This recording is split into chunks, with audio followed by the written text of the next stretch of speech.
struct bookstore malloc sum n into size of struct book. ఈ function ఒకసారి చూడండి. మనం ఈ డేటా టైప్కి ఈ టైప్ కాస్టింగ్కి నెక్స్ట్ ఈ డేటా టైప్కి డిఫరెన్సెస్ చూద్దాం. ఓకేనా?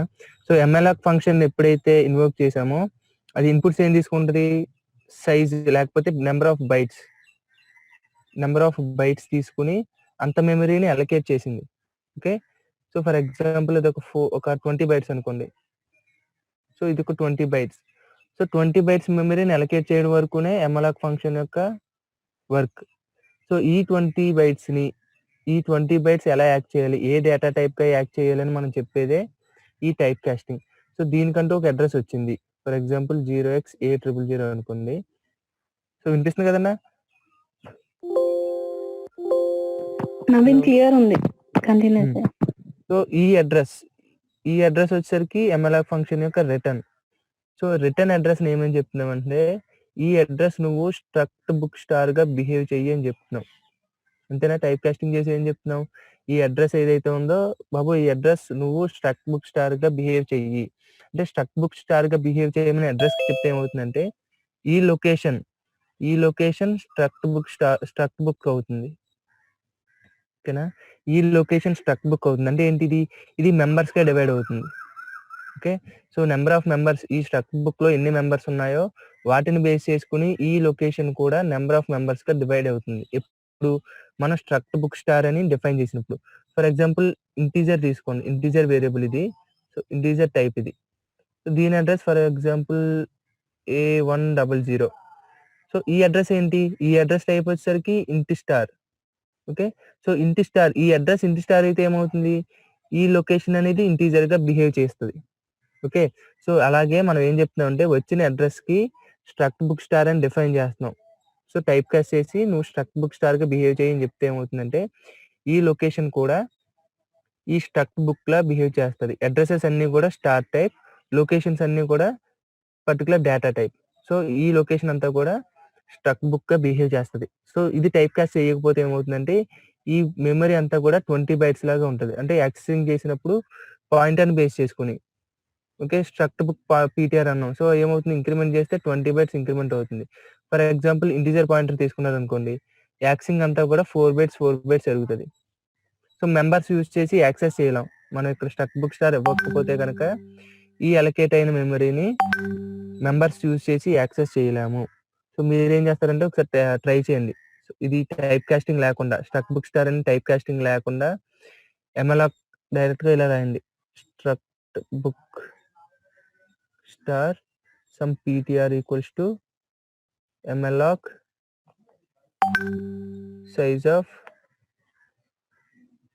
struct book. So memory allocate అవుతుంది. అలొకేట్ అయిన మెమరీ అడ్రస్ ఏమవుతుంది, ఈ ptr లో స్టోర్ అవుతుంది. సో ఈ ptr ని యూజ్ చేసి ఈ స్ట్రక్ట్ బుక్ లో ఏముంటాయి, నేమ్ ఒకటి, ప్రైస్, నెక్స్ట్ ఇంకా నెంబర్ ఆఫ్ పేజెస్, వీటిని యాక్సెస్ చేయడానికి ట్రై చేయండి. సో వీటిని యాక్సెస్ చేయడానికి ట్రై చేస్తే మేబీ అవ్వదని నేను అనుకుంటున్నాను. ఒకసారి మీరు కూడా వెరిఫై చేయండి. ఓకేనా? సో దీని ఇంపార్టెన్స్ అది. సో టైప్ కాస్ట్ చేయడం వల్ల ఒక ఇంపార్టెన్స్ ఉంది. మెమరీని పర్టికులర్ డేటా టైప్గా బిహేవ్ చేయడానికి చెప్పడానికే మనం ఈ టైప్ కాస్టింగ్ చేస్తాం. ఓకేనా? అర్థమైందన్న అందరికి? అర్థమైంది నవీన్. సో నెక్స్ట్ ఏంటంటే మనం మెమరీ సెగ్మెంట్స్ అనుకున్నాం కదా. Memory segments, so memory segments ఎలా చెప్పుకుందాం అంటే కంపైలేషన్ స్టేజెస్ తో పాటు చెప్పుకుందాం. ఓకేనా? సో కంపైలేషన్ స్టేజెస్ అంటే డైరెక్ట్ గా ఒక ప్రోగ్రామ్ ఇచ్చిన తర్వాత అది ఎలా కంపైల్ అవుతుంది, మెమరీ సెగ్మెంట్స్ ఎలా క్రియేట్ అవుతున్నాయి, ఏ పర్టికులర్ డేటా ఏ పర్టికులర్ డేటా సెగ్మెంట్ లోకి వెళ్తుంది, ఇవన్నీ చెప్పుకుందాం. Compilation stages. సో మనకు తెలిసిన స్టేజెస్ ఏంటి కంపైలేషన్ స్టేజెస్ అంటే, ప్రీ ప్రాసెసింగ్ స్టేజ్ ఒకటి, నెక్స్ట్ కంపైలింగ్ స్టేజ్ ఒకటి, next assembling, next linking. Okay. So pre processing stage ఎవరు చేస్తారంటే ప్రీ ప్రాసెసర్. మళ్ళీ రాస్తున్నాను అనుకోకండి, క్లియర్ అవుతుంది. ఇది compiler, assembler, linker. Pre processing స్టేజ్కి మనం ఇన్పుట్ ఏమిస్తాం, .c ఫైల్ ఇస్తాం. సో .c ఫైల్ ఎలా అవుతుందంటే .i ఫైల్గా కన్వర్ట్ అవుతుంది ప్రీ ప్రాసెసింగ్ స్టేజ్ సక్సెస్ఫుల్గా కంప్లీట్ అయితే. సో ఈ కంపైలేషన్కి ఏమిస్తాం, .i ఇస్తాం. ఆ .i ఏమవుతుందంటే .sగా కన్వర్ట్ అవుతుంది. నెక్స్ట్ .s ఫైల్ ఇస్తాం, అది .oగా కన్వర్ట్ అవుతుంది. నెక్స్ట్ ఈ .o ఇస్తే ఏమవుతుంది, సో బై డిఫాల్ట్ a.outగా కన్వర్ట్ అవుతుంది. లేదు అంటే ఈ ఎగ్జిక్యూటబుల్ ఫైల్కి మనం నేమ్ కూడా ప్రొవైడ్ చేసుకోవచ్చు. ఓకేనా. సో ఇవి కంపైలేషన్ స్టేజెస్. సో ఈ ప్రాసెసర్, ప్రీ ప్రాసెసర్ కానీ కంపైలర్, అసెంబ్లర్, ఈ లింకర్ ఇవన్నీ కూడా పార్ట్ ఆఫ్ కంపైలర్. ఓకేనా. సో ఈ కంపైలర్ మనం జనరల్గా యూజ్ చేసేది జీసీసీ కంపైలర్. జీసీసీ అంటే GNU C కంపైలర్. సో ఈ GNU అంటే ఏంటి అంటే GNU's not Linux. So Linux అంటే తెలుసు కదా మనకి, ఓపెన్ సోర్స్ కమ్యూనిటీ అది. సో వాళ్ళు డెవలప్ చేసిందే ఈ జీసీసీ కంపైలర్. సో మనం ఫస్ట్ ఒక .c ఫైల్ తీసుకున్నాం. ఓకే, ఫర్ ఎగ్జాంపుల్ main.c అని ఒక ఫైల్ తీసుకోండి. సో అందులో సమ్ కోడ్ ఉంది, ఏదైనా కోడ్ మీ ఇంట్రెస్ట్ అది. సో ఈ కోడ్ని నేను కంపైల్ చేద్దాం అనుకుంటున్నా. సో ఎలా కంపైల్ చేయొచ్చు మనం, జీసీసీ main.c. సో ఎలా చేస్తే మనకి ఏం ప్రొడ్యూస్ అవుతుంది, a.out అని ఎగ్జిక్యూటబుల్ ఫైల్ క్రియేట్ అవుతుంది. ఎప్పుడు కంపైలేషన్ సక్సెస్ఫుల్గా జరిగితే మనకి ఎగ్జిక్యూటబుల్ ఫైల్ క్రియేట్ అవుతుంది. సో దీన్ని మనం సోర్స్ కోడ్ అంటాం, దీన్ని బైనరీ కోడ్ అంటాం. ఓకేనా.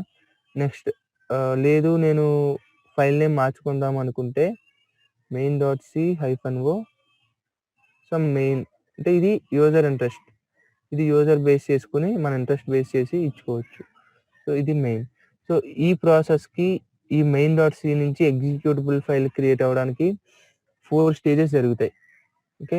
సో ఫస్ట్ స్టేజ్ వచ్చేసరికి మనకి ప్రీ ప్రాసెసింగ్ స్టేజ్. సో ఈ ప్రీ ప్రాసెసింగ్ స్టేజ్లో ఏం జరుగుతుంది అంటే హ్యాష్తో స్టార్ట్ అయిన స్టేట్మెంట్స్ ఇవన్నీ ఎగ్జిక్యూట్ అవుతాయి. హ్యాష్ ఇంక్లూడ్ అవ్వచ్చు, నెక్స్ట్ హ్యాష్ డిఫైన్ అవ్వచ్చు, నెక్స్ట్ ఇంకేమున్నాయి, హ్యాష్ ఇఫ్ ఎల్స్. సో ఇవి కండిషనల్ కంపైలేషన్ స్టేట్మెంట్స్.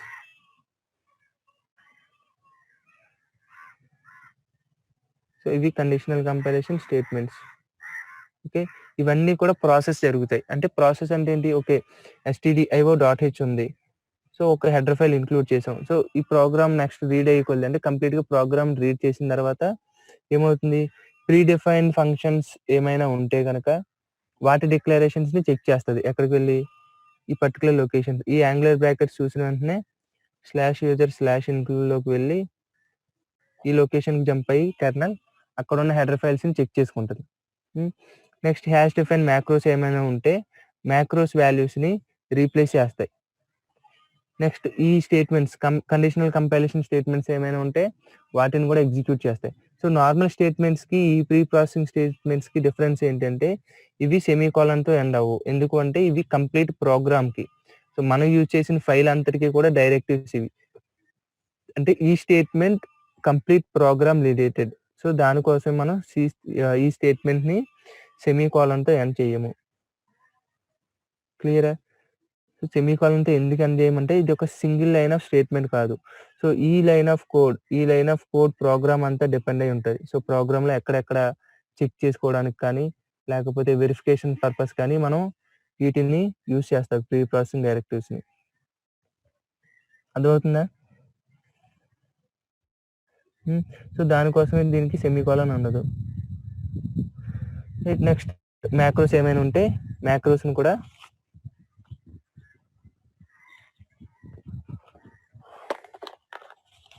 రీప్లేస్ చేస్తుంది. మ్యాక్రోస్ డెఫినేషన్స్ అన్నీ కూడా పర్టికులర్ వాల్యూస్ ఏ వాల్యూస్ అయితే డిఫైన్ చేసామో ఆ వాల్యూస్తో రీప్లేస్ అవుతాయి. నెక్స్ట్ కండిషనల్ కంపైలేషన్ స్టేట్మెంట్స్ కూడా బేస్డ్ ఆన్ కండిషన్ అవి ఎగ్జిక్యూట్ అవుతాయి. ఇంకేం జరుగుతుంది అంటే కామెంట్స్ అన్నీ కూడా ఫస్ట్ స్టేజ్ ఆఫ్ కంపైలేషన్లో రిమూవ్ చేస్తుంది. ఎవరు? Pre processor. First stage of compilation ఏం చేస్తుంది? నెక్స్ట్ ఇంకొక అవుట్పుట్ జనరేట్ చేయాలి. .i ఫైల్ జనరేట్ చేయాలంటే ఈ .i ఫైల్లో కామెంట్స్ ఉండవు, నెక్స్ట్ ప్రీ ప్రాసెస్ డైరెక్టివ్స్ ఉండవు. సో ఇన్ కేస్ ఏమైనా ఉంటే కనుక ఈ .hలో డిక్లరేషన్స్ ఏమైనా ఉంటే అవి చెక్ చేసుకుంటుంది. మ్యాక్రోస్ ఉంటే కనుక మ్యాక్రో డెఫినేషన్ని రీప్లేస్ చేస్తుంది ఈ వాల్యూతో, పర్టికులర్ వాల్యూతో రీప్లేస్ చేస్తుంది. సో ఈ వాల్యూ అనేది ఎక్స్ప్రెషన్ అవ్వచ్చు, న్యూమరికల్ వాల్యూ అవ్వచ్చు, క్యారెక్టర్స్ అవ్వచ్చు, ఏదైనా అవ్వచ్చు. Based on user interest base చేసుకుని లెంతీ కోడ్ను కూడా, అంటే ఫర్ ఎగ్జాంపుల్ ఏదైనా ఒక లాజిక్ ఉంది అనుకోండి, ఒక సింగిల్ లైన్ ఆఫ్ లాజిక్ ఉంది. సో ఈ లాజిక్ నేను n number of times use చేస్తున్నా. సో దీన్ని ఏం చేస్తానంటే నేను ఒక మ్యాక్రోగా డిఫైన్ చేసుకుని ఈ లాజిక్ రావాల్సిన ప్లేస్లో నేను మ్యాక్రోని ప్లేస్ చేస్తాను. అప్పుడు ఏమవుతుంది? ఈ లాజిక్ అంతా కూడా మ్యాక్రో ప్లేస్లో రీప్లేస్ అవుతుంది. సో ఈ మ్యాక్రోలో రాసే డెఫినేషన్స్ అన్ని కూడా ఇన్ కేస్ వేరియబుల్స్ ఏమైనా యూజ్ చేస్తే ఏబిసి అని, సో ఇవి ఖచ్చితంగా ప్రోగ్రామ్లో డిఫైన్ చేసుకోవాలి. ఓకేనా? సో ప్రీ ప్రాసెసింగ్ స్టేజ్ వచ్చేసరికి అది first stage of compilation. Preprocessor ఏం చేస్తుందంటే ప్రీ ప్రాసెస్ డైరెక్టివ్స్ని, నెక్స్ట్ మ్యాక్రోస్ని, కండిషనల్ కంపైలేషన్ స్టేట్మెంట్స్ని బేస్డ్ ఆన్ దేర్ కండిషన్, లేకపోతే మ్యాక్రోస్ అయితే మీనింగ్, హెడర్ ఫైల్స్ అయితే పర్టికులర్ లొకేషన్కి వెళ్ళి ఫంక్షన్ డిక్లరేషన్స్ ఇవన్నీ చెక్ చేసుకుంటుంది. అర్థమైందా? సో ఇవన్నీ సక్సెస్ఫుల్ గా జరిగితే, ఇవన్నీ సక్సెస్ఫుల్ అయితే చిన్న డౌట్, ఇక్కడ హ్యాష్ ఇఫ్ అని రాసిన చూడు కండిషనల్ కంపైలేషన్ స్టేజ్. అవును, అవి మామూలుగా మన కండిషన్ మన ప్రోగ్రామ్ లో వాడినవేనా, ఇవి వేరేనా? మనం ప్రోగ్రామ్ లో వాడతాం ఇవి ఏంటంటే రియల్ టైం ప్రోగ్రామ్ కి వచ్చేసరికి కోడ్ ని సక్సెస్ఫుల్ గా మనం జనరేట్ చేసేంత వరకు ఈ కండిషనల్ కంపైలేషన్ స్టేట్మెంట్స్ యూజ్ చేస్తాం. ఇప్పుడు వరకు అయితే మనకి వెరిఫికేషన్ కోసం మనం యూజ్ చేయలేదు, ఇవి ఫర్దర్ గా వస్తాయి మనకి. సో నార్మల్ గా ప్రింట్ఎఫ్ స్టేట్మెంట్స్ అన్ని మనం రాసుకుంటాం, ఎందుకు? మనకు అర్థం అవడానికి ఏం జరుగుతుంది ఏంటి అని. సో ఆ ప్రింట్ఎఫ్ స్టేట్మెంట్స్ అన్ని కూడా కండిషనల్ కంపైలేషన్ స్టేట్మెంట్స్ లో పెడతారు. పెట్టి ఒక కండిషన్, ఓకే కండిషన్ సాటిస్ఫై అయితే ప్రింట్ఎఫ్ ఎగ్జిక్యూట్ చెయ్యి, లేదు అంటే కనుక ఇవి ఎగ్జిక్యూట్ అవ్వవు. ఇంకేనంటే ఎగ్జిక్యూటబుల్ ఫైల్లో ప్రింట్ఎఫ్ స్టేట్మెంట్స్ రిఫ్లెక్ట్ అవ్వవు ఇంకా. అర్థమైందా? అంటే క్లయింట్ కి ఇచ్చే ఎగ్జిక్యూటబుల్ ఫైల్లో ప్రింట్ఎఫ్ స్టేట్మెంట్స్ ఏమీ ఉండవు. దానికోసం మనం కండిషనల్ కంపైలేషన్ స్టేట్మెంట్స్ యూజ్ చేసుకుంటాం. బేస్డ్ ఆన్ కండిషన్ అవి కంపైల్ అవుతాయి. కండిషన్ సాటిస్ఫై అయితే వాటిని చెక్ చేసుకుంటుంది, లేకపోతే అవి రీప్లేస్ అవ్వవు. జస్ట్ నథింగ్ బట్ సిమిలర్ గా కొంచెం మ్యాక్రోస్ టైప్ లో ఉంటుంది అది. సో ఇది pre processing stage. Pre processing stage లో ఏమవుతుంది? ప్రీ ప్రాసెస్ డైరెక్టివ్స్ అన్ని కూడా చెక్ చేసుకుంటాయి, లేకపోతే మ్యాక్రోస్ అయితే డిఫైన్ చేసుకుంటాయి వాల్యూస్ ని. ఇంకా కండిషనల్ కంపైలేషన్ స్టేట్మెంట్స్ అయితే బేస్డ్ ఆన్ కండిషన్ అవి ఎగ్జిక్యూట్ అవుతాయి, కామెంట్స్ కూడా రిమూవ్ చేస్తాయి. సో ఈ ప్రాసెస్ అంతా సక్సెస్ఫుల్ గా అయితే కనుక మనకి .i ఫైల్ అనేది జనరేట్ అవుతుంది. సో ఈ .i ఫైల్ అనేది main.i, ఎందుకు? మనం main.cని కంపైల్ చేసాం కాబట్టి. సో ఇక్కడతో ప్రీ ప్రాసెసర్ వర్క్ అయిపోయింది. సో ఇంకా ప్రీ ప్రాసెసర్ కి ఎటువంటి ఇంటర్ఫియరెన్స్ లేదు. సో నెక్స్ట్ వచ్చేసరికి ఏ స్టేజ్ మనకి? Compilation stage. సో ఈ కంపైలేషన్ లో ఏమవుతుంది? సో ఈ main.iలో ఉన్నది pure C code. Okay, so ఈ main.iలో ఉన్నది కూడా సి కోడే, కాకపోతే without pre process directives. So ఈ కంపైలేషన్ స్టేజ్కి వచ్చేసరికి ఏమవుతుందంటే, ఓకే ఎవరు చేస్తారు? కంపైలర్. సో ఇది సెకండ్ స్టేజ్. సో ఈ సెకండ్ స్టేజ్ లో ఏమేమి జరుగుతాయి? సో ఈ సెకండ్ స్టేజ్ లో ఏమేమి జరుగుతాయి అంటే ఇచ్చిన సి కోడ్ ని, ఓకే ఈ ప్యూర్ సి కోడ్, సో ఈ సి కోడ్ ని ఇది అసెంబ్లీ కోడ్ గా మారుస్తుంది. ఓకేనా? సో కంపైలేషన్ వర్క్ ఏంటి అంటే ఇచ్చిన సి కోడ్ ని అసెంబ్లీ కోడ్ గా కన్వర్ట్ చేయడమే కంపైలర్ వర్క్. సో ఈ సి కోడ్ ఇది ఏ ఫార్మాట్ లో వేస్తాం? మనం .a ఫార్మాట్ లో వేస్తాం. మనకి జనరేట్ చేయవలసింది .s. If this code executes compiler successfully, ఈ కోడ్ ని సక్సెస్ఫుల్ గా కంపైల్ చేస్తే మనకి .s ఫైల్ అనేది జనరేట్ అవుతుంది. ఓకేనా? సో, ఈ కంపైలేషన్ స్టేజెస్‌లో ఏమేమవుతాయి అంటే ఏమవుతాయి ఫంక్షన్ డిక్లరేషన్స్ చెక్ చేసుకుంటది. ఓకే. ఫంక్షన్ డిక్లరేషన్స్, డెఫినిషన్స్ ఇవన్నీ. Next structure definitions. ఈ డెఫినిషన్స్ ఏమవుతాయి? ఇన్ కేస్ వేరియబుల్స్ ఉంటే గనక వేరియబుల్స్‌కి మెంబర్స్‌ని అసైన్ చేస్తది. ఓకేనా? ఫర్ ఎగ్జాంపుల్ మనం స్ట్రక్చర్‌ని ప్రీవియస్‌గా డిఫైన్ చేసామనుకోండి. So, about the main define చేసాం. డిఫైన్ చేసిన తర్వాత ఇంట్లో కొన్ని మెంబర్స్ ఉంటాయి. ఇవి జస్ట్ రిఫరెన్స్ పర్పస్ మాత్రమే. ఎక్కడైనా ఈ డేటా టైప్ యూజ్ చేసి మనం వేరియబుల్ క్రియేట్ చేస్తే ఆ వేరియబుల్‌కి ఈ మెంబర్స్ అన్నీ కూడా అసైన్ అవుతాయి. అర్థమవుతుందా? సో, ఇంకేం జరుగుతుందంటే సింటాక్స్‌ని చెక్ చేసుకుంటది. ఓకేనా? నెక్స్ట్ కీవర్డ్స్‌ని చెక్ చేసుకుంటది. నెక్స్ట్ వేరియబుల్స్ అన్నీ డిక్లేర్ చేశారా లేదా? డిక్లేర్ చేస్తే ఏంటి? నెక్స్ట్ డేటా టైప్స్ చెక్ చేసుకుంటది. ఓకే. ఇంకేం చెక్ చేసుకుంటది? ఇంకేమున్నాయి ప్రోగ్రామ్‌లో? Function name. ఫంక్షన్ నేమ్స్ అంటే ఫంక్షన్ డిక్లరేషన్స్ అంటే అవి ఫంక్షన్ నేమ్, నెక్స్ట్ అదే function declaration, invocation, next definition ప్లేస్‌లో కూడా ఈ ఫంక్షన్స్ అనేవి చెక్ చేసుకుంటది. స్ట్రక్చర్స్ కూడా స్ట్రక్చర్ డెఫినిషన్ టైమ్‌లో నెక్స్ట్ వేరియబుల్ అలొకేషన్ టైమ్‌లో కూడా చెక్ చేసుకొని వేరియబుల్స్ ఏమైనా అలొకేట్ అయితే గనక ఈటి డెఫినిషన్ ఆ వేరియబుల్‌కి అసైన్ చేస్తది. నెక్స్ట్ సింటాక్స్ అన్నీ చెక్ చేసుకుంటది. నెక్స్ట్ కీవర్డ్స్ చెక్ చేసుకుంటది. వేరియబుల్స్, డేటా టైప్స్ అంటే ఇచ్చిన సి టోకెన్ ఇవన్నీ కూడా ఏంటంటే సి టోకెన్స్. ప్రతి స్టేట్మెంట్‌ని మనం సి టోకెన్‌గా తీసుకుంటాం. ఓకేనా? సో, సేమ్ ఐడెంటిఫైయర్స్ ఉన్నాయా లేదా? మల్టిపుల్ యూసేజ్‌లో సేమ్ ఐడెంటిఫైయర్స్ ఉన్నాయా లేదా? ఇవన్నీ చెక్ చేసుకుంటది. చెక్ చేసుకున్న తర్వాత ఈ ఫంక్షన్స్ అన్నీ గాని కరెక్ట్‌గా ఉంటే ఏం చేస్తది? ఫంక్షన్ డిక్లరేషన్‌ని రిమూవ్ చేస్తది. ఓకేనా? సో, ఫంక్షన్ డిక్లరేషన్స్ ఉండవు. ఎక్కడ? కంపైలేషన్ అయిపోయిన తర్వాత ఫంక్షన్ డిక్లరేషన్స్‌ని రిమూవ్ చేస్తది. నెక్స్ట్ స్ట్రక్చర్ డెఫినిషన్స్ కూడా రిమూవ్ చేస్తది. సో, ఈ రెండిటిని రిమూవ్ చేస్తది. ఆఫ్టర్ సక్సెస్‌ఫుల్ కంపైలేషన్ కంపైలర్ క క సక్సెస్‌ఫుల్‌గా కంపైలేషన్ గనుక చేస్తే ఫంక్షన్ డిక్లరేషన్స్‌ని at the same time structure డెఫినిషన్స్‌ని రిమూవ్ చేసి వాటి డెఫినిషన్స్ ఫర్ ఎగ్జాంపుల్ ఈ ఫంక్షన్ డిక్లరేషన్ అయితే గనుక డెఫినిషన్ నార్మల్‌గా ఉంటది. స్ట్రక్చర్ డెఫినిషన్ అయితే గనుక మెంబర్‌కి ఈ డెఫినిషన్ అనేది అలొకేట్ అవుతుంది. అంటే అసైన్ చేస్తది. క్లియర్ కదా ఎంతవరకు? క్లియర్ నన్ను. అన్న అందరూ ఒకసారి నాకు క్లియరో కాదో చెప్పండి. క్లియర్.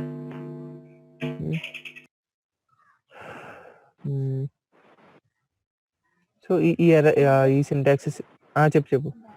అంటే ఇప్పుడు ఈ ఫంక్షన్ డిక్లరేషన్స్, డెఫినిషన్స్‌ని రిమూవ్ చేసి ఆ డేటాని ఎక్కడ పెడతారు? సో, ఇచ్చిన డేటా అంతా చెక్ చేసుకున్న తర్వాత మనకి .s ఫైల్ ఉంటది కదా! Intermediate file. ఈ .s ఫైల్‌లోకి ఈ function declarations, next structure definitions ఇవి లేకుండా ఓన్లీ వేరియబుల్స్ ఉంటే గనుక స్ట్రక్చర్‌కి ఆ వేరియబుల్‌ని ఇస్తది. నెక్స్ట్ ఫంక్షన్ ఏమన్నా గనుక ఉంటే ఆ ఫంక్షన్ డెఫినిషన్‌ని .s ఫైల్‌లో పెడతది. అంతేగాని ఈ డిక్లరేషన్స్ కానీ, స్ట్రక్చర్ డెఫినిషన్స్ కానీ ఉండవు. ఇవి జస్ట్ చెకింగ్ పర్పస్ మాత్రమే. ఈ 2 కూడా జస్ట్ చెకింగ్ పర్పస్ మాత్రమే. సో, కంపైలర్‌కి చెప్పడానికి. సో, నేను ముందుగా యూజర్ డిఫైన్ యూజ్ చేస్తున్నాను. సో, నువ్వు ఎక్కడికి వెళ్లి ఎతుక్కోకు. లైబ్రరీ ఫైల్స్‌లో గట్టా వెళ్లి వెతుక్కోవద్దు. నువ్వు ఇక్కడే చూసుకో అని చెప్తది. సో, ప్రీ డిఫైన్డ్ ఫంక్షన్స్ ఉంటే ఏమవుతుంది? సో, ప్రీ డిఫైన్డ్ ఫంక్షన్స్ ఉంటే గనక పర్టిక్యులర్ లైబ్రరీకి వెళ్లి ఓకే. ఏ లైబ్రరీలో ఉంటాయి ప్రీ డిఫైన్డ్ ఫంక్షన్స్ అంటే మనకి ప్రింట్ఎఫ్ కానీ, స్కాన్ఎఫ్ కానీ ఇవి libc.soలో ఉంటాయి. ఈ ఈ దీన్ని లింక్ చేయాలి. ఓకేనా? లింకర్ ఏం చేస్తదంటే లాస్ట్‌లో ఈ లింకింగ్ ఇన్ఫర్మేషన్ యాడ్ చేస్తది. సో, కంపైలేషన్ అర్థమైంది కదా! కంపైలేషన్‌లో ఏమైనా మర్చిపోయినా చెప్పండి ఒకసారి నాకు. చెప్పన్నా.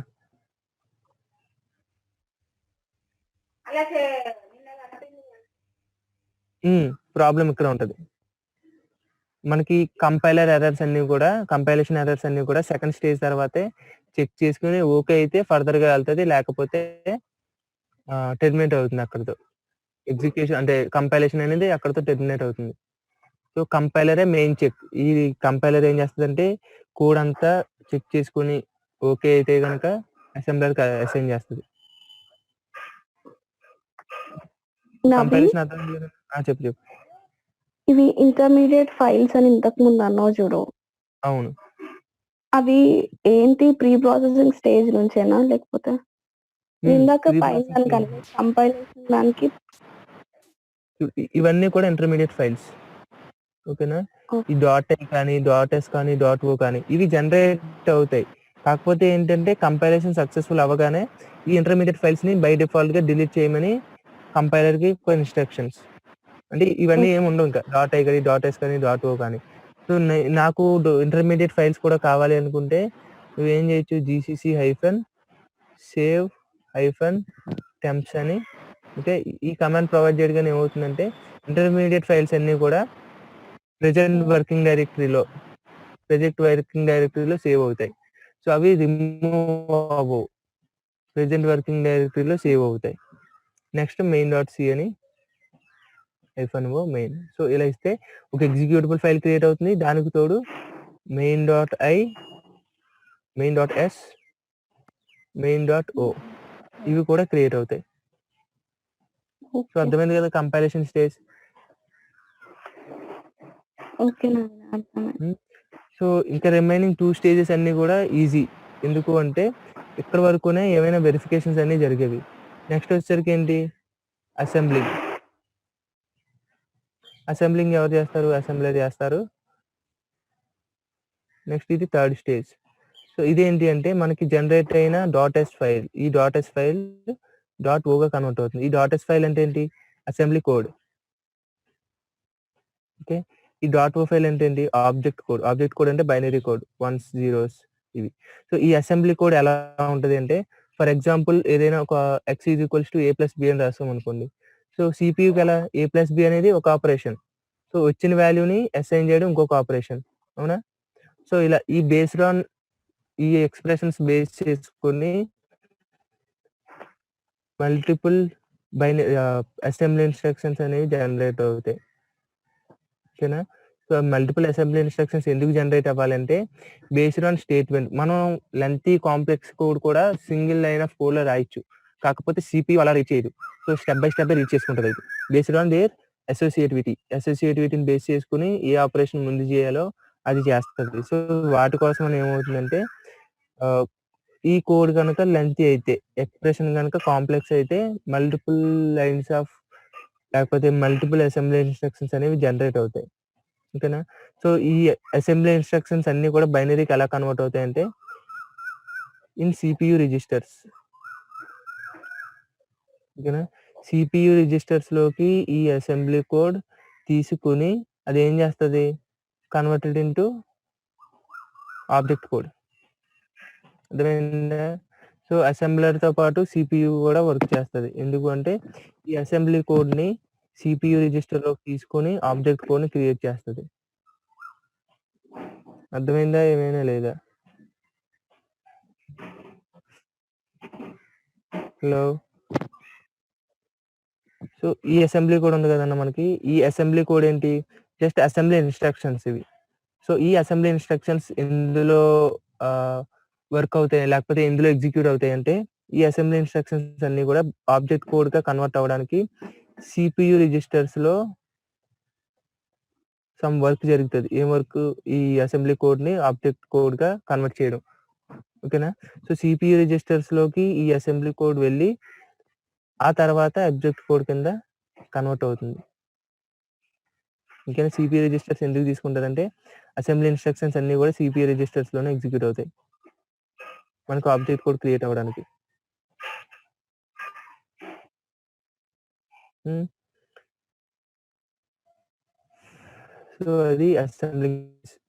ఓకే. ఈ అసెంబ్లింగ్ స్టేజ్‌లో వచ్చిన .o ఫైల్ ఏదైతే ఉందో ఇది బైనరీ ఇన్ఫర్మేషన్. దేనికి? మనం మెయిన్.cలో ఉన్న సి కోడ్‌కి బైనరీ ఇన్ఫర్మేషన్. బట్ a.outలో ఈ బైనరీ కోడ్ మాత్రమే ఉండదు. అడిషనల్‌గా ఇంకొక అడిషనల్ బైనరీ కోడ్ కూడా ఉంటది. ఓకేనా? సో, అడిషనల్ బైనరీ కోడ్ కూడా ఉంటది. అది ఏంటి?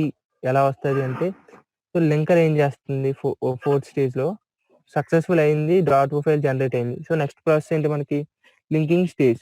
సో ఈ లింకింగ్ స్టేజ్లో ఏం చేస్తుంది లింకర్ అంటే కొన్ని ఫంక్షన్స్ని, ఓకే, కొన్ని ఫంక్షన్స్ని, నెక్స్ట్ కొన్ని వేరియబుల్స్ని, అంటే నథింగ్ బట్ మనకు సింబల్స్ తెలుసు కదా, సింబల్స్ అంటే ఏంటి, global variables, next static variables, next functions, వీటిని అడిషనల్గా లింకర్ యాడ్ చేస్తుంది. ఎందుకు యాడ్ చేయాలి అంటే కనుక మనకి తెలిసిన ప్రాసెస్ వేరు, మన కోడ్ ఏంటంటే ఓన్లీ మెయిన్ ఫంక్షన్ నుంచి స్టార్ట్ అవుతుంది, మెయిన్ ఫంక్షన్ నుంచి ఎగ్జిట్ అవుతుంది అనుకుంటాం. కాకపోతే ఇంటర్నల్గా కొన్ని ఫంక్షన్స్ యాడ్ అవుతాయి, అది లింకర్ యాడ్ చేస్తుంది.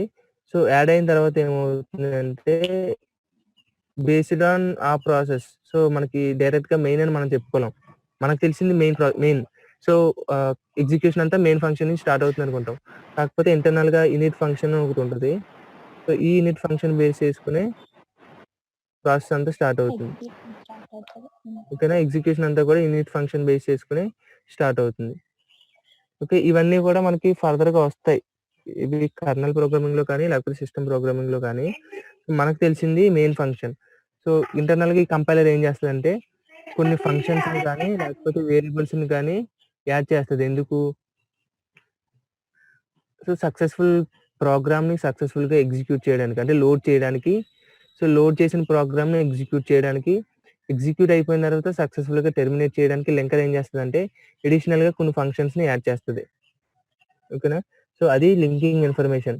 లింకింగ్ ఇన్ఫర్మేషన్ ఎక్కడ ఉంటుంది అంటే based on there linking data. Linking data కనుక ఫంక్షన్ అయితే టెక్స్ట్ సెగ్మెంట్లో ఉంటుంది, ఏదర్ గ్లోబల్ వేరియబుల్ అయితే కనుక బిఎస్ఎస్ఆర్ డేటాలో ఉంటుంది.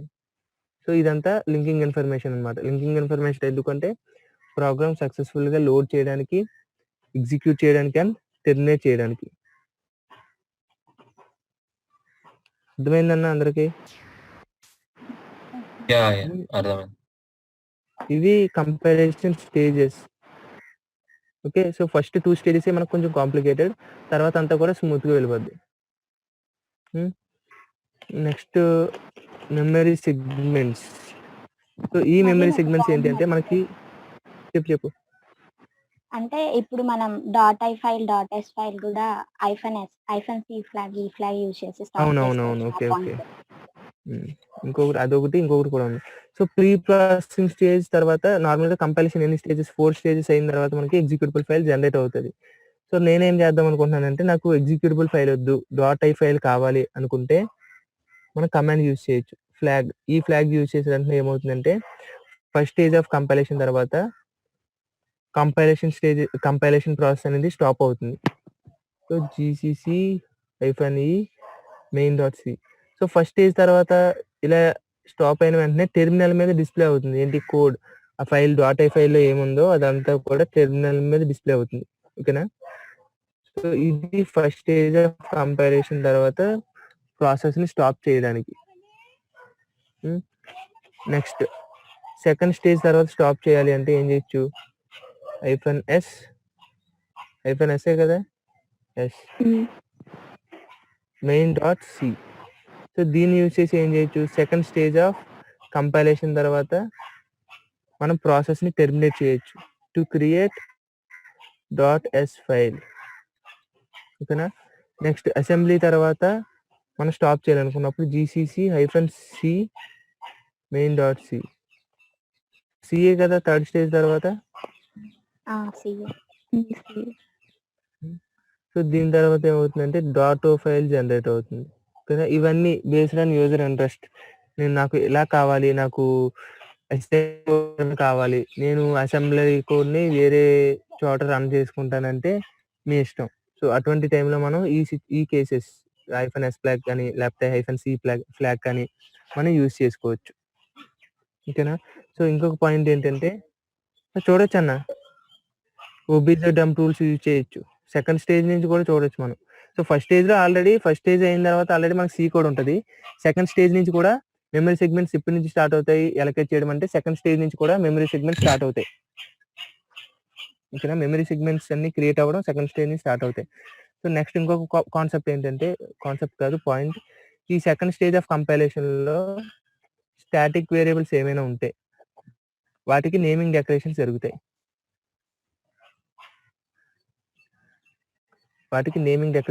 అంటే వేరియబుల్కి సమ్ డాట్ అని సమ్ అన్నీ కూడా సెకండ్ స్టేజ్ ఆఫ్ కంపైలేషన్ తర్వాత జరుగుతాయి. ఓకేనా? నేమింగ్ డెకరేషన్స్ అన్నీ కూడా సెకండ్ స్టేజ్ ఆఫ్ కంపైలేషన్‌లో జరుగుతాయి. ఎందుకు సెకండ్ స్టేజ్ ఆఫ్ కంపైలేషన్‌లో జరగాలంటే మెమరీ సెగ్మెంట్స్ అన్నీ కూడా అక్కడి నుంచి స్టార్ట్ అవుతాయి. ఓకేనా? క్లియర్ అయిందా కొంచెమైనా? Clear ma'am. Next memory segments ఏంటి? ఈ మెమరీ సెగ్మెంట్స్ ఏంటి? అసలు ఈ కాన్సెప్ట్ ఏంటి? తలపోటు ఎందుకు అనుకున్న వాళ్ళకి కొంచెం క్లియర్ అవుతది ఇప్పుడు. సో, మెమరీ సెగ్మెంట్స్ అంటే ఏమీ లేదు. మనం ఇచ్చిన మెయిన్ డాట్ సి ఫైల్ ఉంది కదా! ఏదో ఒక C file, dot C file ఉంది. సో, దీనిలో మనం కొన్ని వేరియబుల్స్‌ని next functions okay. So, variables అంటే నార్మల్ ఇంట్, క్యార్ అవే కాదు. సో, మెమరీ అలొకేట్ అయిన ప్రతీది కూడా. అంటే ఏదైనా ఒక వాల్యూని స్టోర్ చేయడానికి మనం తీసుకునే ప్రతి స్టోరేజ్‌ని మనం వేరియబుల్‌గా కన్సిడర్ చేయొచ్చు. ఓకేనా? ఒక్క నిమిషం నేను మళ్ళీ ఒక్క 5 మినిట్స్ గ్యాప్ ఇవ్వండి నాకు.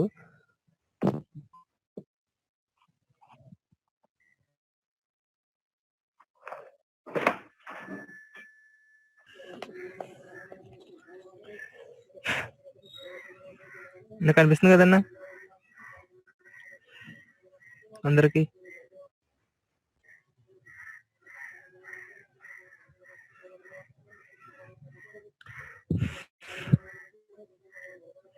సో, ఈ ఎగ్జిక్యూటబుల్ ఫైల్ అంటే ఏంటి అంటే ఓకే. ఎగ్జిక్యూటబుల్ ఫైల్ కాదు.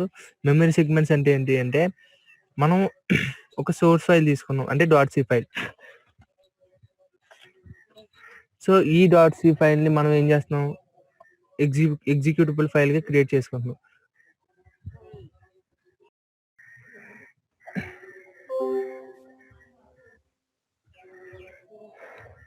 ఓకే. బిజీ అంటే కొంచెం ఆవుల్ని బయట కొట్టాల్సిన అవసరం వచ్చింది. అది ఇంకొకరికి అప్పచెప్పేసి వచ్చాననమాట. సో, ఇవి ఓకే. మన సోర్స్ ఫైల్‌ని ఎగ్జిక్యూటబుల్ ఫైల్‌గా క్రియేట్ చేస్తున్నాం. సో, క్రియేట్ చేసినప్పుడు సోర్స్ ఫైల్‌లో వేరియబుల్స్ ఉంటాయి, ఫంక్షన్స్ ఉంటాయి. ఇంకేముంటాయి? సో, రిమైనింగ్ సి స్టేట్మెంట్స్ ఉంటాయి. సో, ఈ స్టేట్మెంట్స్ ఎక్కడ ఉంటున్నాయి? సో, ఎగ్జిక్యూటబుల్ ఫైల్‌లో ఉంటున్నాయని మనకు తెలుసు. బట్ ఈ ఎగ్జిక్యూటబుల్ ఫైల్‌ని కూడా బేస్డ్ ఆన్ ది డేటాని బేస్ చేసుకొని సెగ్రిగేట్ చేశారు కొన్ని సెగ్మెంట్స్‌గా. సో, డేటాని బేస్ చేసుకొని వాటి బిహేవియర్ బేస్ చేసుకొని ఏం చేశారంటే డేటాని సెగ్రిగేట్ చేశారు, సెపరేట్ చేశారు. So, away nothing but data segments. ఓకేనా? ఎగ్జిక్యూటబుల్ ఫైల్‌లో ఉన్న డేటా అంతా కూడా మనం డిఫరెంట్ సెక్షన్స్‌గా వాటి బిహేవియర్ బేస్ చేసుకొని మనం చెప్పుకున్న వాటినే ఏమంటాం? మెమరీ సెగ్మెంట్స్ అంటాం. ఓకే.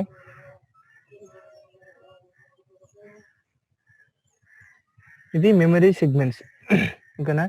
సో, ఈ మెమరీ సెగ్మెంట్స్ ఎలా ఉంటాయి ఏంటి అంటే నార్మల్‌గా మనకున్న memory segments symbol table.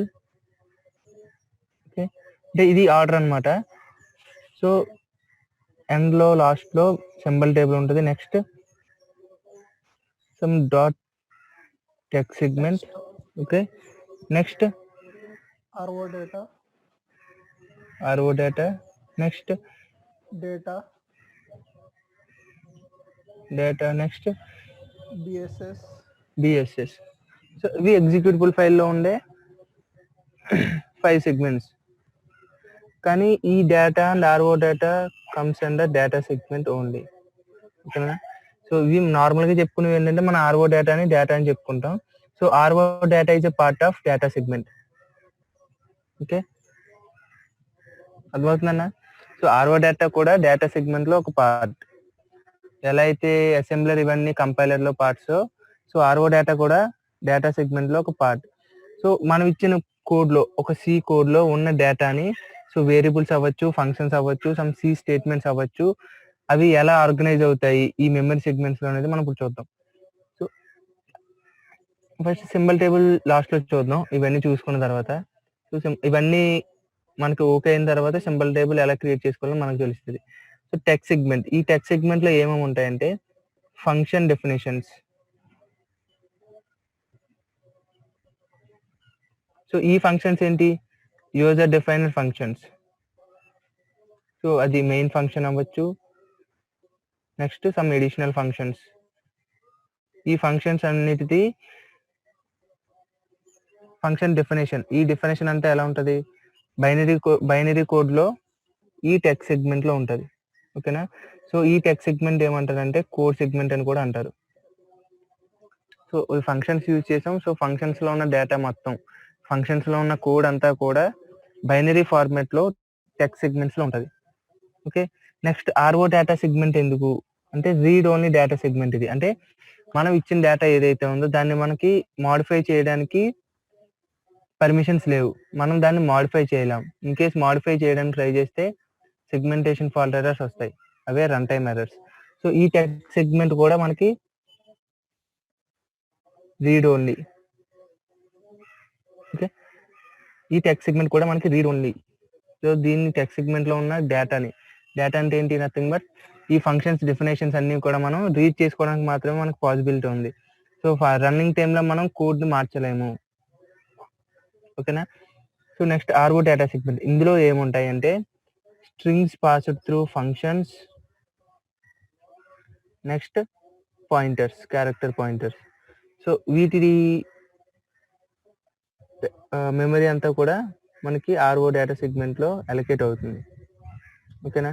Next constant keyword apply చేసిన వేరియబుల్స్, వాటికి కూడా ఆర్ఓ డేటా సెగ్మెంట్ లో అలొకేట్ అవుతుంది. ఎందుకు వాటికి ఇక్కడే అలొకేట్ అవ్వాలి అంటే, సో ఫంక్షన్స్ కానీ లేకపోతే పాయింటర్స్ కానీ మనం స్ట్రింగ్స్ ఇచ్చాం. స్ట్రింగ్స్ అంటే ఏంటి, ఫర్ ఎగ్జాంపుల్ హోమ్ అని ఒక స్ట్రింగ్. సో దీనికంటూ మనం వేరియబుల్ డిక్లేర్ చేయలేదు. సో ఇవన్నీ ఎక్కడికి వెళ్తాయి, ఈ స్ట్రింగ్స్ అంటే ఆర్ఓ డేటాలోకి వెళ్తాయి. ఓకేనా. వీటికంటూ అడ్రస్ ఉంటుంది. సో వీటిని మనం చేంజ్ చేయలేము. సో జస్ట్ అవి రీడ్ ఓన్లీ పర్పస్ మాత్రమే. ఓకే. సో అవి జస్ట్ రీడ్ ఓన్లీ పర్పస్ మాత్రమే. ఏంటి, strings passed through functions. So functions లో స్ట్రింగ్స్ ఎలా పాస్ చేస్తాం, ఇన్పుట్స్ గా పాస్ చేస్తాం. అవునా. For example printf %s, hi. ఇది ఒక స్ట్రింగ్, ఇది కూడా ఒక స్ట్రింగ్. ఓకేనా. ఈ ఫస్ట్ పారామీటర్ కూడా స్ట్రింగ్ అని ఎలా చెప్తున్నాం, డబుల్ కోయర్స్ యూజ్ చేసాం కాబట్టి మనం స్ట్రింగ్ అని చెప్పుకుంటాం. సో దీని డేటా కూడా, సో దీని మెమరీ ఆర్ఓ డేటా సెగ్మెంట్ లో ఉంటుంది, దీనికి కూడా మెమరీ ఆర్ఓ డేటా సెగ్మెంట్ లోనే అలొకేట్ అవుతుంది. ఓకేనా. Next some char star ptr is equals to hi. So దీనికి కూడా మెమరీ ఆర్ఓ డేటా సెగ్మెంట్ లోనే అలొకేట్ అవుతుంది. సో దీన్ని మాడిఫై చేయడానికి మనకి ఎటువంటి స్కోప్ లేదు. స్కోప్ అంటే నథింగ్ బట్ ఏ పాసిబిలిటీ లేదు. ఎందుకు, దీనికి అడ్రస్ మాత్రమే ఉంటుంది. ఓకే, దీనికి అడ్రస్ మాత్రమే ఉంటుంది, దాన్ని మనం మాడిఫై చేయలేం. ఓకేనా. సో అడ్రస్ యూజ్ చేసి మాడిఫై చేయొచ్చు కదా అంటే మాడిఫై చేయలేము. ఇదంతా కూడా ఆర్ఓ డేటా సెగ్మెంట్ లోకి వెళ్తుంది. ఎందుకు, దీనికి వేరియబుల్ క్రియేట్ చేయలేదు. సో దీన్ని మనం చేంజ్ చేయాల్సిన పాసిబిలిటీ లేదు. ఓకేనా. సో నెక్స్ట్ ఇంకేమున్నాయి, కాన్స్టెంట్ కీవర్డ్ అప్లై చేసిన వేరియబుల్స్ అన్నాం.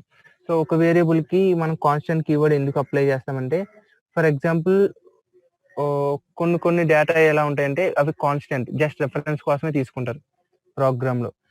ఫర్ ఎగ్జాంపుల్ ఏదైనా కన్స్ట్రక్షన్ జరుగుతుంది అనుకోండి, స్టిచ్చింగ్ జరుగుతుంది అనుకోండి. ఫర్ ఎగ్జాంపుల్ క్లోత్ స్టిచ్ చేయాలి. సో మినిమం వాల్యూ ఎంత ఉండాలి, ఫర్ ఎగ్జాంపుల్ ఒక క్లోత్ కి ఒక షర్ట్ కి అయితే సమ్ 1.2 మీటర్ అని సమ్ ఎల్స్ ఇలా ఉంటాయి. సో ఇవి జస్ట్ రెఫరెన్స్ వాల్యూస్ ఏమైనా ఉంటే వాటిని కాన్స్టెంట్ గా పెట్టుకుంటాం. ఎందుకు, త్రూ అవుట్ ద ప్రోగ్రామ్ ఎన్ని టాస్క్స్ జరిగినా, ఈ వాల్యూస్ మీద ఎన్ని టాస్క్స్ జరిగినా కానీ ఈ వేరియబుల్ లో ఉన్న డేటా మాడిఫై అవ్వకూడదు. ఓకే. సో ఆ వాల్యూస్ అన్ని కాన్స్టెంట్ గా ఉంచుకోవాలి కాబట్టి మనం ఏం చేస్తాం అంటే కాన్స్టెంట్ కీవర్డ్ అప్లై చేస్తాం. సో ఇటువంటి డేటా కూడా ఆర్ఓ డేటా సెగ్మెంట్ లోకి వస్తుంది. ఓకేనా. అర్థమవుతుందని అందరికి లేదా.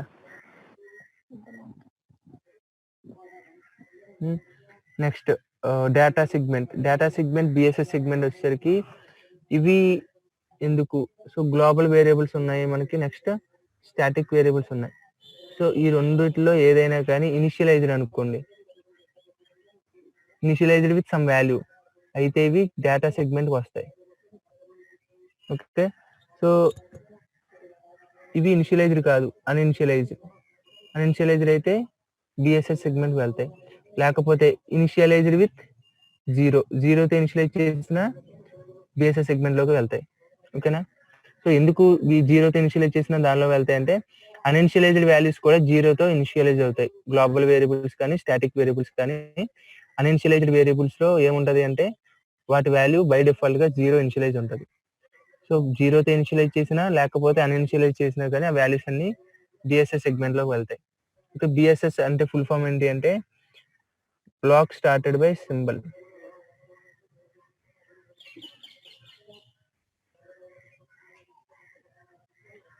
బిఎస్ఎస్ ఫుల్ ఫామ్ ఇది, block started by symbol. Okay, next మనకి ఇంకేమున్నాయి, సింబల్స్ ఏమైనా ఉన్నాయా?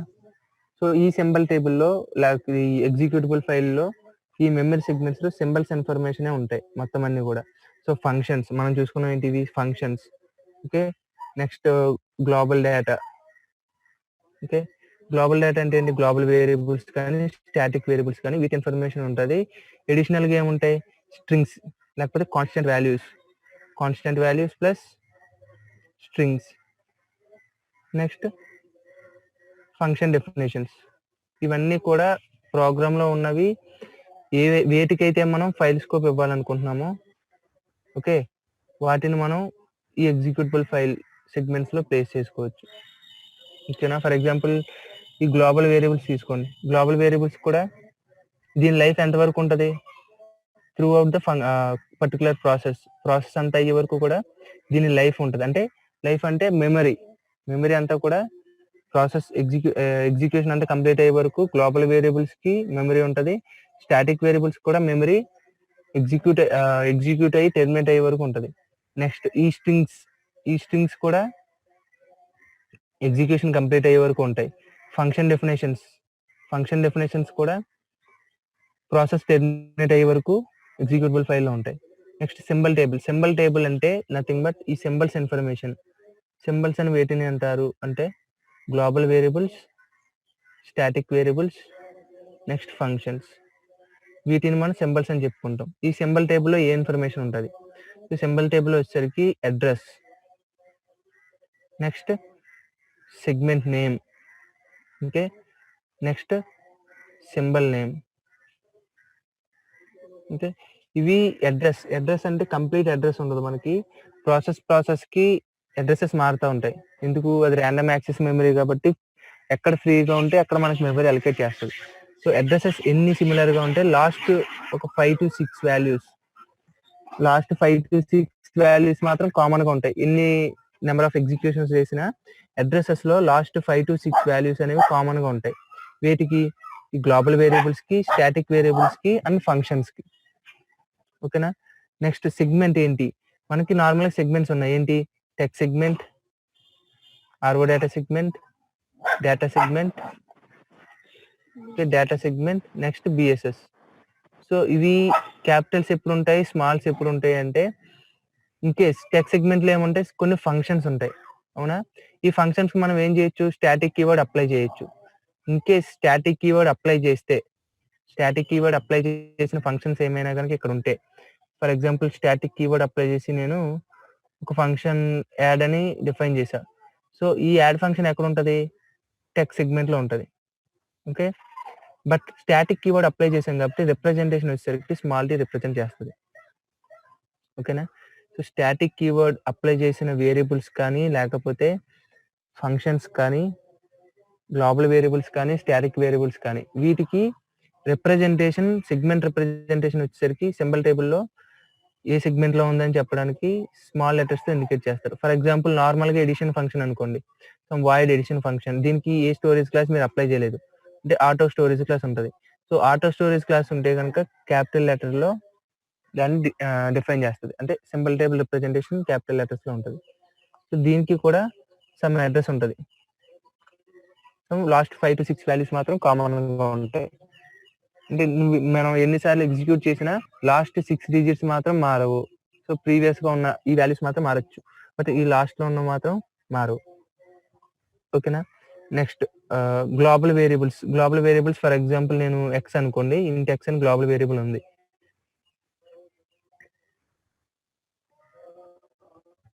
దీని డేటా ఎక్కడ ఉంటుంది? సో గ్లోబల్ వేరియబుల్ కాబట్టి అన్ఇనిషియలైజ్డ్ కాబట్టి బిఎస్ఎస్ అనుకోండి. సో ఇది క్యాపిటల్ బి రిప్రజెంట్ చేస్తుంది. ఇన్ కేస్ నేను స్టాటిక్ అప్లై చేస్తే స్మాల్ బి రిప్రజెంట్ చేస్తుంది. ఓకేనా? ఫర్ ఎగ్జాంపుల్ ఇంట్ ఎక్స్ ఈజ్ ఈక్వల్స్ టు 10 అని ఇచ్చా. సో ఇది ఇనిషియలైజ్ ఎక్కడ ఉండాలి? డేటా సెగ్మెంట్లో ఉండాలి. బట్ దీనికి నేను స్టాటిక్ కీవర్డ్ ఇచ్చా. అప్పుడు ఏమవుతుంది? స్మాల్ డీగా రిప్రజెంట్ చేస్తుంది. ఓకేనా? అర్థమైందా? ఏమైనా లేదా? అర్థమైంది బ్రో. ఇంకా ఏమైనా మిస్ చేశానా?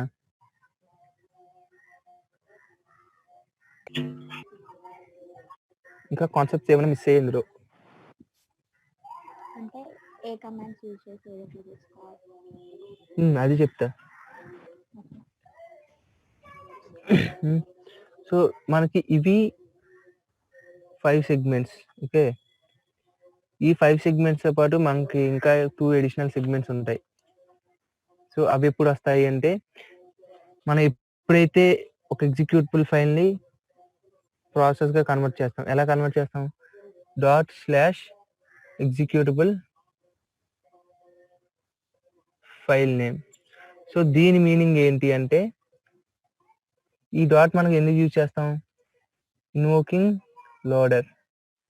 సో లోడర్ ఏం చేస్తుంది? అప్లికేషన్ లోడ్ చేయాలి అంటే ఈ ఒక పర్టికులర్ ఎగ్జిక్యూటబుల్ ఫైల్ని లోడ్ చేయాలి. సో అప్లికేషన్స్ అన్నీ కూడా ఎగ్జిక్యూటబుల్ ఫైల్సే. సో ఈ ఎగ్జిక్యూటబుల్ ఫైల్ని ప్రాసెస్ చేయాలి కాబట్టి ఫస్ట్ మనం ఇన్వోక్ని లోడర్ని ఇన్వోక్ చేయడానికి డాట్ యూజ్ చేస్తాం.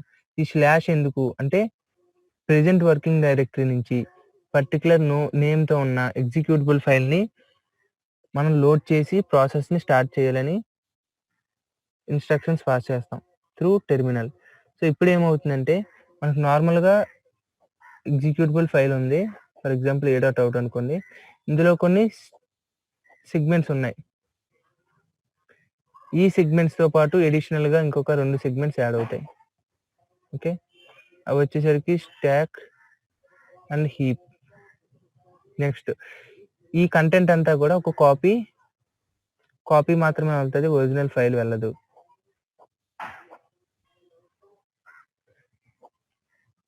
సో కాపీ మాత్రమే వెళ్తుంది, ఒరిజినల్ వెళ్ళదు. ఓకేనా? Data RO data text next symbol table. Okay, ఇవి అడిషనల్గా యాడ్ అయిన సెగ్మెంట్స్. ఓకేనా? సో వీటి లైఫ్ ఎప్పటి వరకు ఉంటుంది అంటే వీటి life stock and heap segment life ఎప్పటి వరకు ఉంటుంది? ప్రోగ్రామ్ టెర్మినేషన్ వరకు ఉంటుంది. ఓకే, ఇదంతా కూడా ప్రోగ్రామ్ టెర్మినేషన్ వరకునే ఉంటుంది. ప్రోగ్రామ్ టెర్మినేట్ అవ్వగానే ఈ మెమరీ అంతా కిల్ అయిపోద్ది. ఓకేనా? నెక్స్ట్ ఇది చెప్దాం అనుకున్నా.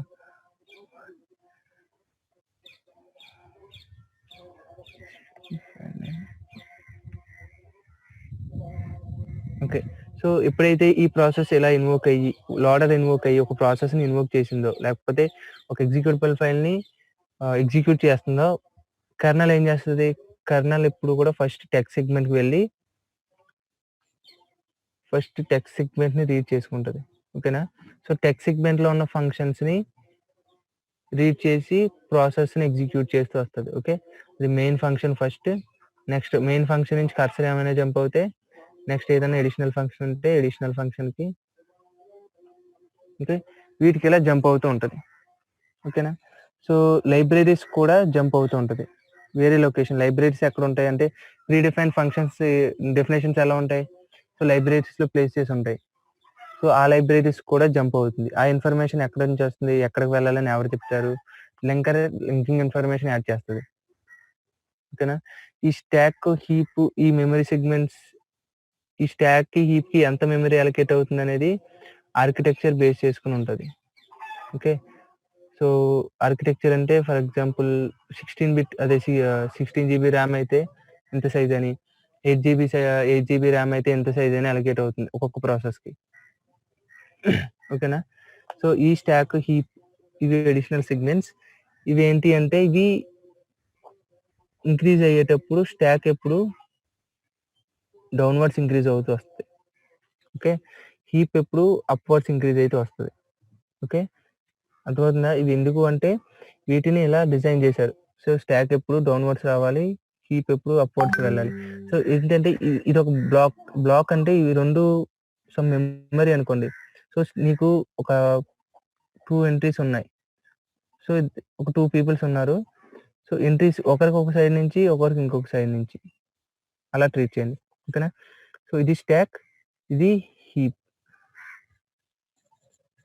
సో మనం స్టాక్ ఎక్కువ యూజ్ చేసుకున్నాం, హీప్ని కూడా ఎక్కువ యూజ్ చేసుకున్నాం. అప్పుడు ఏమవుతుంది, ఈ 2 మేబీ కొలైడ్ అవ్వచ్చు ఇక్కడ. సో కొలైడ్ అవ్వకూడదు అంటే ఏం చేస్తుంది, కెర్నల్ ఏం చేస్తుంది అంటే సిగ్జాగ్ అని ఒక సిగ్నల్ పంపుతుంది. ఈ సిగ్నల్ ఏంటిది, ఇది ఒక సిస్టమ్ కాల్. సో ఇది పంపగానే అప్లికేషన్ టెర్మినేట్ అవుతుంది. ఓకేనా? అప్లికేషన్ టెర్మినేట్ అవుతుంది. ఎందుకు, కొలిజన్ జరగకుండా ఉండాలంటే అప్లికేషన్ని టెర్మినేట్ చేయాలి. సో అప్లికేషన్ అనేది టెర్మినేట్ అవుతుంది. ఇంకేనా? స్టాక్ హీప్ 2 జాయిన్ అవ్వాలంటే. సో ఇన్ కేస్ మనకి ఇవి మాత్రమే కాదు మెమరీ సెగ్మెంట్స్, ఇంకా ఎడిషనల్గా కొంచెం మెమరీ అలొకేట్ అవుతుంది. ఇప్పుడు command line arguments. So command line arguments use చేసినప్పుడు ఏం చేస్తాం, మనం ఇన్పుట్స్ని ఎగ్జిక్యూటబుల్ ఫైల్తో పాటు ఇన్పుట్స్ని మనం ప్రాసెస్ చేస్తాం. a.out. So number of inputs ఏదైనా అవ్వచ్చు. For example number of inputs ఏం ప్లేస్ చేసుకుందాం, హాయ్ అని ఒకటి, వెల్కమ్, ఈ 2 స్ట్రింగ్స్. సో ఈ కమాండ్ లైన్ ఆర్గ్యుమెంట్స్లో పాస్ చేసిన ఇన్పుట్స్ అన్నీ కూడా స్ట్రింగ్ ఫార్మాట్లోనే రీడ్ చేసుకుంటాయి. సో వీటిలో ఏంటి అంటే, సో స్టాక్, ఇది టాప్లో స్టాక్ ఉంటుంది. స్టాక్తో పాటు సమ్ ఎడిషనల్గా మెమరీ క్రియేట్ అవుతుంది. ఓకేనా? సో ఈ మెమరీ ఎందుకు ఏంటి అంటే, ఈ మెమరీలో మనకి ఈ డాట్ / ఈ ఎగ్జిక్యూషన్కి ఏమైతే పాస్ చేసామో ఇన్పుట్స్ అవన్నీ కూడా బైట్ బై బైట్ స్టోర్ అవుతాయి. అంటే బైట్ బై బైట్ కాదు, క్యారెక్టర్ బై క్యారెక్టర్, .a.out ఇలా కంటిన్యూస్గా స్టోర్ అవుతాయి. ఓకేనా? అర్థమైందా? ఇవన్నీ స్ట్రింగ్ ఫార్మాట్లోనే రీడ్ చేసుకుంటాయి. ఓకే. సో ఇవి ఎప్పుడు కమాండ్ లైన్స్ ఆర్గ్యుమెంట్స్ ఎప్పుడు.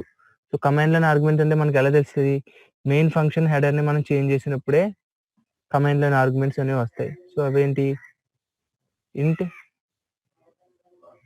స్టారేనా, ఒక్క నిమిషం. ఫస్ట్ ఏమొస్తాయి, ఆర్గ్ సి కదా, ఇంట్ argc, next argv. Okay. So ఇది ఒక అరే. ఓకే, ఇది ఒక అరే. సో argv అనేది ఏంటి, అరే ఆఫ్ పాయింటర్స్. ఓకే. సో ఇందులో ఏం స్టోర్ అవుతాయి అంటే ఈ క్యారెక్టర్స్ యొక్క బేస్ అడ్రస్ ఒక అరేలో స్టోర్ అవుతుంది. ఓకేనా? సో క్యార్ స్టార్ అంటే ఏంటి, అదొక character pointer. Okay. Next ARGV braces ఇచ్చాం అంటే ఏంటి, ఇది ఒక అరే ఆఫ్ పాయింటర్స్. సో ఈ అరే ఆఫ్ పాయింటర్స్ ఎలా బిహేవ్ చేస్తాయి, అన్ని పాయింటర్స్ కూడా క్యార్ స్టార్గా బిహేవ్ చేస్తాయి. ఓకేనా? సో వీటిలో ఏముంటుంది, అడ్రసెస్, a.out అడ్రస్ ఉంటుంది, నెక్స్ట్ అడ్రస్ ఆఫ్ హాయ్ ఉంటుంది, next address of welcome. So ఇవన్నీ ఉంటాయి. నెక్స్ట్ ఏఆర్జీసీ అంటే ఏంటి అంటే, ఈ నెంబర్ ఆఫ్ ఇన్పుట్స్ ఏమైతే ఉన్నాయో వాటి కౌంట్ని ఏఆర్జీసీ కన్సిడర్ చేస్తుంది. ఇది ఒక కౌంటర్గా ట్రీట్ చేయండి దీన్ని.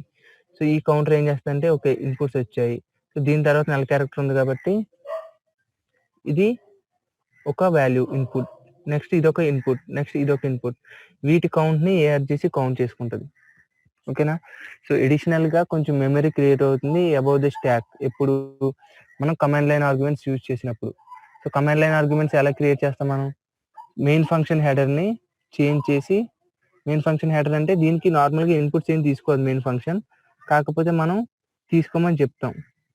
సో అటువంటి టైంలో మనకి ఎడిషనల్గా స్టాక్ పైన కొంచెం మెమరీ అలొకేట్ అవుతుంది. ఓన్లీ మన కమాండ్ లైన్ ఆర్గ్యుమెంట్స్ యూజ్ చేసినప్పుడు మాత్రమే ఈ మెమరీ అలొకేట్ అవుతుంది.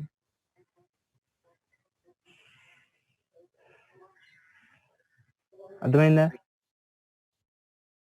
కమాండ్ లైన్ ఆర్గ్యుమెంట్స్ అన్నా రియల్ టైం అంటే ఇన్ కేస్ ఏదైనా ఒక ఫర్ ఎగ్జాంపుల్ యూజర్తో తీసుకునే కొన్ని ఫంక్షన్స్ ఉంటాయి, అంటే కొన్ని అప్లికేషన్స్ ఉంటాయి. ఏంటి, యూజర్ ఎంటర్ చేసిన వాల్యూస్ బేస్ చేసుకుని ప్రాసెస్ అంతా జరగాలి. అవునా? అటువంటి టైంలో ఏంటి, మనం నార్మల్గా స్కాన్ ఆఫ్ యూజ్ చేయరు. ఓకే, ఏ ఇన్పుట్స్ పాస్ చేయాలో at the time of execution టైంలోనే ఇన్పుట్స్ ఇచ్చేసి ప్రాసెస్ అంతా కూడా ఎగ్జిక్యూట్ చేయమని చెప్తారు. ఓకేనా, కమాండ్ అండ్ ఆర్గ్యుమెంట్స్ ని ఎక్కువ ప్రిఫర్ చేస్తారు. చెప్పు. అంటే ఇప్పుడు మనం కమాండ్స్ యూజ్ చేస్తాం కదా, ఎల్ఎస్ అని, డాట్ డాట్ అని, సో కూడా యూజ్ చేసుకుంటారు. సో ఈ కమాండ్స్ ఏంటి, కమాండ్స్, ఫ్లాగ్స్ ఇవన్నీ కూడా స్విచ్ ప్లస్ వీటిని యూజ్ చేసి తీసుకుంటారు. కమాండ్ లైన్ ఆర్గ్యుమెంట్స్ యూజ్ చేస్తారు. సో హైఫన్ ఎల్ అంటే ఏంటిది, ఫర్ ఎగ్జాంపుల్ హైఫన్ ఎల్ ఇచ్చామనుకోండి, ఇది ఒక స్ట్రింగ్ లా స్టోర్ అయింది. సో దీన్ని మనం కన్వర్ట్ చేసుకుంటాం ఇంటర్నల్ గా. ఓకే, స్ట్రింగ్ అయితే నో ప్రాబ్లం, లేకపోతే లేదు. సో ఈ ఎల్ ఏంటంటే ఇంటర్నల్ గా ఒక స్విచ్ కేస్ కి input, switch case L. So L pass చేయగానే ఏమవుతుంది, ఈ కేస్ కి జంప్ అవుతుంది. ఓకేనా, ఈ కేసుకి జంప్ అయిన వెంటనే ఇందులో కొంచెం డెఫినేషన్ ఉంటుంది. ఏంటి, ఇంటర్నల్ గా ఫైల్స్ యాక్సెస్ చేయాలి, ఫైల్స్ లో ఉన్న డేటా ఏదైతే ఉందో అది ప్రింట్ చేయాలి అని దీనికి అలా తెలుస్తుంది అనమాట. అర్థమైందన్నా, కమెంట్స్ అన్ని కూడా నెక్స్ట్ స్విచ్ కేసెస్, ఫ్లాగ్స్ ఇవన్నీ కూడా దీన్ని బేస్ చేసుకుని ఉంటాయి. సో మెమరీ సెగ్మెంట్స్ అన్ని చెప్పినట్టేనా, ఇంకా ఏమైనా మిస్ చేశానా? నవీన్ హీప్ స్టాక్ ఒకసారి చెప్పు, హీప్ ఎక్కడ వాడతాం స్టాక్ అనేది? చూడండి, స్టాక్, హీప్ అనేవి ఎడిషనల్ గా యాడ్ అయిన మెమరీ సెగ్మెంట్స్. ఇప్పుడు అంటే అవి ఎగ్జిక్యూషన్ చేసినప్పుడు, ఎగ్జిక్యూషన్ ప్రాసెస్ స్టార్ట్ అయినప్పుడు స్టాక్, హీప్ అలొకేట్ అవుతాయి. సో ఈ స్టాక్ ఎందుకు యూజ్ చేసుకుంటామంటే, ఒక చెప్పడం మర్చిపోయాయి కదా. సో ఈ స్టాక్ దేనికి అలొకేట్ అవుతుందంటే, ఇంటర్నల్ గా ఉన్న ఫంక్షన్స్ ఇన్వోక్ అయినప్పుడు. ఫంక్షన్స్ ఎప్పుడు ఇన్వోక్ అవుతాయి, టెక్స్ట్ సెగ్మెంట్ లో ఉన్న ఫంక్షన్ డెఫినేషన్ రీడ్ చేసుకున్నప్పుడు ఫంక్షన్ కి పర్టికులర్ మెమరీ అలొకేట్ అవుతుంది. ఎక్కడ, స్టాక్ ఫ్రేమ్ లో. సో ఈ స్టాక్ ఫ్రేమ్ లో పర్టికులర్ ఫంక్షన్ ఇన్వోక్ అయినప్పుడు ఏమవుతుందంటే, ఫార్మల్ ఆర్గ్యుమెంట్స్ కి, ఓకే, లోకల్ వేరియబుల్స్ కి, నెక్స్ట్ లింకింగ్ ఇన్ఫర్మేషన్ ఏమైనా ఉంటే వాటికి కూడా మెమరీ అలొకేట్ అవుతుంది ఈ stack frame of particular function లో. ఓకేనా, సో ఇంకా ఎడిషనల్ గా ఇంకొక ఫంక్షన్ ఉంది అనుకోండి మనకి. సో ఆ ఫంక్షన్ కూడా ఫార్మల్ ఆర్గ్యుమెంట్స్ కి, next local variables, next linking information, వీటికి మెమరీ అనేది అలొకేట్ అవుతుంది. సో లింకింగ్ ఇన్ఫర్మేషన్ అంటే మనం చూసాం ఏంటి, సో లింకింగ్ ఇన్ఫర్మేషన్ అంటే nothing but some additional information added by the linker. ఎందుకు, సక్సెస్ఫుల్ టెర్మినేషన్ కి, ఎగ్జిక్యూషన్ కి, at the same time invocation కి. ఇవన్నీ సక్సెస్ఫుల్ గా జరగాలంటే కంపైలర్ కాదు, లింకర్ ఏం చేస్తుంది, ఎడిషనల్ గా కొన్ని ఫంక్షన్స్ ని యాడ్ చేస్తుంది 4th స్టేజ్ ఆఫ్ కంపైలేషన్ లో. ఓకేనా, హీప్ సెగ్మెంట్ ఎప్పుడు వస్తుంది అంటే, మనం డిఎంఏ కాల్స్ చేసినప్పుడు. ఓకే, డిఎంఏ కాల్స్ యూజ్ చేసినప్పుడు డైనమికల్ గా మెమరీ అలొకేట్ చేస్తాం. సో స్టాటికల్ గా మెమరీ అలొకేషన్ కి, డైనమిక్ మెమరీ అలొకేషన్ కి డిఫరెన్స్ ఏంటంటే, స్టాటిక్ అనేది మనం చేంజ్ చేయలేం. ఓకేనా, స్టాటిక్ మనం చేంజ్ చేయలేము. అండ్ దట్టు స్టాటిక్ ఉన్న మెమరీ అనేది పర్టికులర్ స్కోప్ కిల్ అయితే మెమరీ కిల్ అవుతుంది. యూజర్ ఇంట్రెస్ట్ బేస్ చేసుకుని దాన్ని ఫ్రీ చేయలేం. ఓకే, సో ఆ డిసడ్వాంటేజ్ ని ఓవర్కమ్ చేయడానికి డైనమిక్ మెమరీ అలొకేషన్ కాన్సెప్ట్ వచ్చింది. So dynamic memory allocation concept ఏంటి, ఎంత మెమరీ కావాలంటే అంత మెమరీ క్రియేట్ చేయొచ్చు, నెక్స్ట్ డిస్ట్రాయ్ చేయొచ్చు. ఎక్కడ మనకి యూజర్ ఇంట్రెస్ట్, ఎప్పుడు కావాలంటే అప్పుడు క్రియేట్ చేసుకోవచ్చు, ఎప్పుడు కావాలంటే అప్పుడు డిస్ట్రాయ్ చేయొచ్చు, ఎప్పుడు కావాలంటే అప్పుడు రీక్రియేట్ చేసుకోవచ్చు. ఓకే, సో రీక్రియేట్ చేసుకున్నప్పుడు ఒక చిన్న డిసడ్వాంటేజ్ ఉంది. ఏంటి అంటే, ఇన్ కేస్ మెమరీ సైజ్ ఉన్నదానికన్నా ఎక్కువ ఇంక్రీజ్ చేస్తే ప్రాబ్లం లేదు. సో డిక్రీజ్ చేస్తే ఏమవుతుందంటే డేటా మిస్ అవుతుంది. సో డేటా నాకు అవసరం లేదనుకుంటే మనం డిక్రీజ్ చేసుకోవచ్చు యూజింగ్ రియలాగ్ ఫంక్షన్. ఓకేనా, అర్థమైందన్న stack, heap. Okay, so size పెరిగే కొద్దీ ఏమవుతుందంటే హీప్ సెగ్మెంట్ అనేది పైకి ఇంక్రీజ్ అవుతూ ఉంటుంది. Okay, for example consider it as a plate. For example ఒక బౌల్ తీసుకోండి, బౌల్లో ఒక పేపర్ పెట్టండి, లేకపోతే కొన్ని వాటర్ పోసి దాని మీద పేపర్ పెట్టామనుకోండి. సో సమ్ ప్లాస్టిక్ ఏదో ఒక పెట్టాం. సో వాటర్ పోసే కొద్దీ ఏమవుతుంది, ప్లేట్ పైకి వస్తూ ఉంటుంది. అంటే ఇలాగే సేమ్ హీప్ లో ఉన్న మెమరీ అంతా కూడా 1 by 1 step by step, byte by byte ఏమవుతుందంటే ఆక్యుపై చేస్తున్నాం. అలాగే స్టాక్ లో ఉన్న డేటా కూడా మనం మెమరీని బైట్ బై బైట్ యూజ్ చేసుకుంటూ వస్తున్నాం. సో ఫ్రీ మెమరీ ఉండదు. ఎక్కడైతే మెమరీ ఫ్రీగా లేదో అటువంటి టైంలో ఈ స్టాక్ హీప్ కొలైడ్ అవ్వడానికి ట్రై చేస్తాయి. అది కెర్నల్ యాక్సెప్ట్ చేయదు. యాక్సెప్ట్ చేయకుండా ఏం చేస్తదంటే సెగ్మెంటేషన్ ఫాల్ట్ ఎర్రర్స్‌ని యూజర్‌కి చెప్తది. బాబు స్టాక్ స్మాషింగ్ అని ఒక ఇన్‌స్ట్రక్షన్ పాస్ చేస్తది. అర్థమైందన్నా ఏమన్నా? పర్లేదు కదా అందరూ? క్లియర్. ఇంకా ఏమైనా మిస్ చేశానా నేను? సో మీకు తెలిసిన టాపిక్స్ ఏమైనా ఉంటే చూడండి చెప్పండి.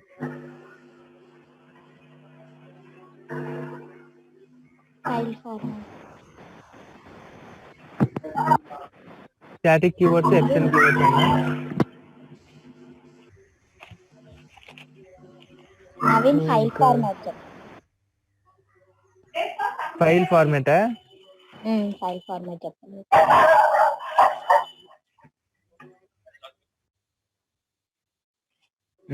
ఈలోపు మళ్ళీ లాగిన్ అవుదాం. ఫైల్ ఫార్మాట్ అంటే ఏ ఫైల్ ఏ ఫార్మాట్లో ఉందని, ఇప్పుడు టెక్స్ట్ ఫైల్ అనుకోండి, విండోస్లో అయితే .txt అని ఉంటుంది, సో లైనక్స్లో అయితే .odt అని ఉంది. నెక్స్ట్ డైరెక్టరీ అనుకోండి, సో డైరెక్టరీ అనేది అదొక ఫార్మాట్ డైరెక్టరీకి. నెక్స్ట్ ఎగ్జిక్యూటబుల్ ఫైల్ అయితే ELF అని ఒకటి.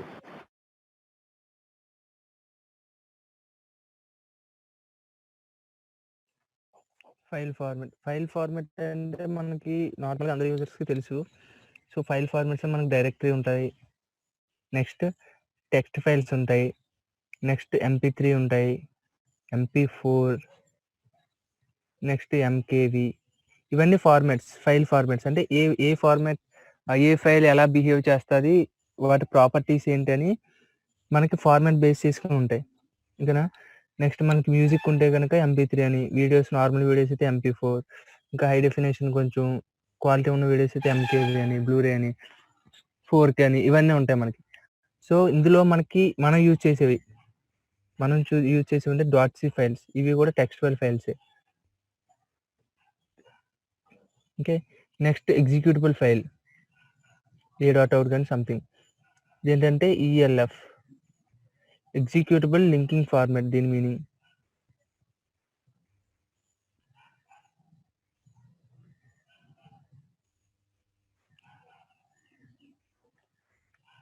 ఇందులో ఏముంటాయి? ELF ఫార్మాట్లో మెమరీ సెగ్మెంట్స్ ఉంటాయి. ఓకే.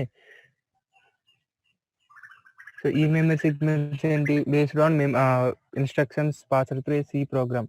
మనం ఇచ్చిన సోర్స్ కోడ్లో ఇన్స్ట్రక్షన్స్ బేస్ చేసుకుని ఏవేవి అంటే ఏ పార్ట్ ఆఫ్ కోడ్ ఎక్కడ ఉండాలి, లేకపోతే ఏ వేరియబుల్స్ ఎక్కడ ఉండాలి అని డిసైడ్ చేసేది కంపైలర్. డిసైడ్ చేసి సెకండ్ స్టేజ్ ఆఫ్ కంపైలేషన్ నుంచి ఇవి సెగ్రిగేట్ చేస్తుంది. ఇది ఈ సెగ్మెంట్లోకి రావాలి, ఇది ఈ సెగ్మెంట్లోకి రావాలి.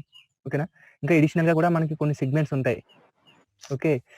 For example GDB tool use చేసామనుకోండి, .gdb అని, .tbug అని కొన్ని సెగ్మెంట్స్ ఉంటాయి. అవి కూడా ఎడిషనల్ సెగ్మెంట్స్. సో ఈ సెగ్మెంట్స్ ఎవరు యాడ్ చేస్తారు? లింకర్ యాడ్ చేస్తారు. ఓకేనా? నెక్స్ట్ ELF అంటే ఎగ్జిక్యూటబుల్ లింకింగ్ ఫార్మాట్. ఇది a.out ఫైల్కి, మన ఎగ్జిక్యూటబుల్ ఫైల్కి. అదే విండోస్లో చూసుకుంటే .exe అని ఉంటుంది, .exe అని ఉంటుంది ఎగ్జిక్యూటబుల్ ఫైల్కి. ఓకేనా? ఇది విండోస్కి. ఓకే. నెక్స్ట్ ఈ సెగ్మెంట్స్ ఎలా చూడాలి ఏంటి అంటే, మనకి నార్మల్గా టెక్స్చువల్ ఎడిటర్ అంటే ఏంటి? టెక్స్ట్ ఎడిటర్ అంటే ఎడిటర్ వర్క్ ఏంటి అంటే, ఇచ్చిన టెక్స్ట్ సెగ్మెంట్ అంటే టెక్స్ట్ మనం ఫర్ ఎగ్జాంపుల్ ABC సంథింగ్ ఇస్తాం కదా, ఇవి క్యారెక్టర్స్. ఈ క్యారెక్టర్స్ని రీడ్ చేసుకుని CPUకి బైనరీని ప్రొవైడ్ చేస్తుంది. ఓకేనా? CPUకి బైనరీని ప్రొవైడ్ చేస్తుంది. ఎలా? ఫర్ ఎగ్జాంపుల్ మనం కీబోర్డ్లో ఏ ఎంటర్ చేస్తే ఏమవుతుంది? ఈ కీబోర్డ్లో ఉన్న కీ ద్వారా ఒక పల్స్ జనరేటర్ అవుతుంది. ఎవరికి? కీబోర్డ్లో ఒక మదర్ బోర్డ్ ఉంటుంది కదా, ఒక బోర్డు ఉంటుంది. సో దానికి వెళ్ళగానే అది ఏమవుతుందంటే, అది ఏం జనరేట్ చేస్తుంది? ఒక బైనరీ కోడ్ని జనరేట్ చేస్తుంది CPUకి. CPU ఇన్ రిటర్న్ ఏం చేస్తుంది? ఈ బైనరీ కోడ్ని CPU కన్వర్ట్ చేసి మళ్ళీ సిమ్యులేటర్కి ఇస్తుంది. అంటే మన సిమ్యులేటర్ అంటే తెలుసు కదా మనకి, పీసీ ఉంటుంది కదా, దాన్ని ఏమంటారు? Mixer, simulator mixer. సిమ్యులేటర్ అంటే డిస్ప్లేకి ఇస్తుంది. సో ఈ కన్వర్షన్ టెక్స్ట్ ఎడిటర్లో ఏమవుతుందంటే మనం ఇచ్చిన క్యారెక్టర్స్ని కన్వర్ట్ చేసి బైనరీకి ఇస్తుంది, బైనరీ నుంచి కన్వర్ట్ చేసి క్యారెక్టర్స్ కూడా ఇస్తుంది.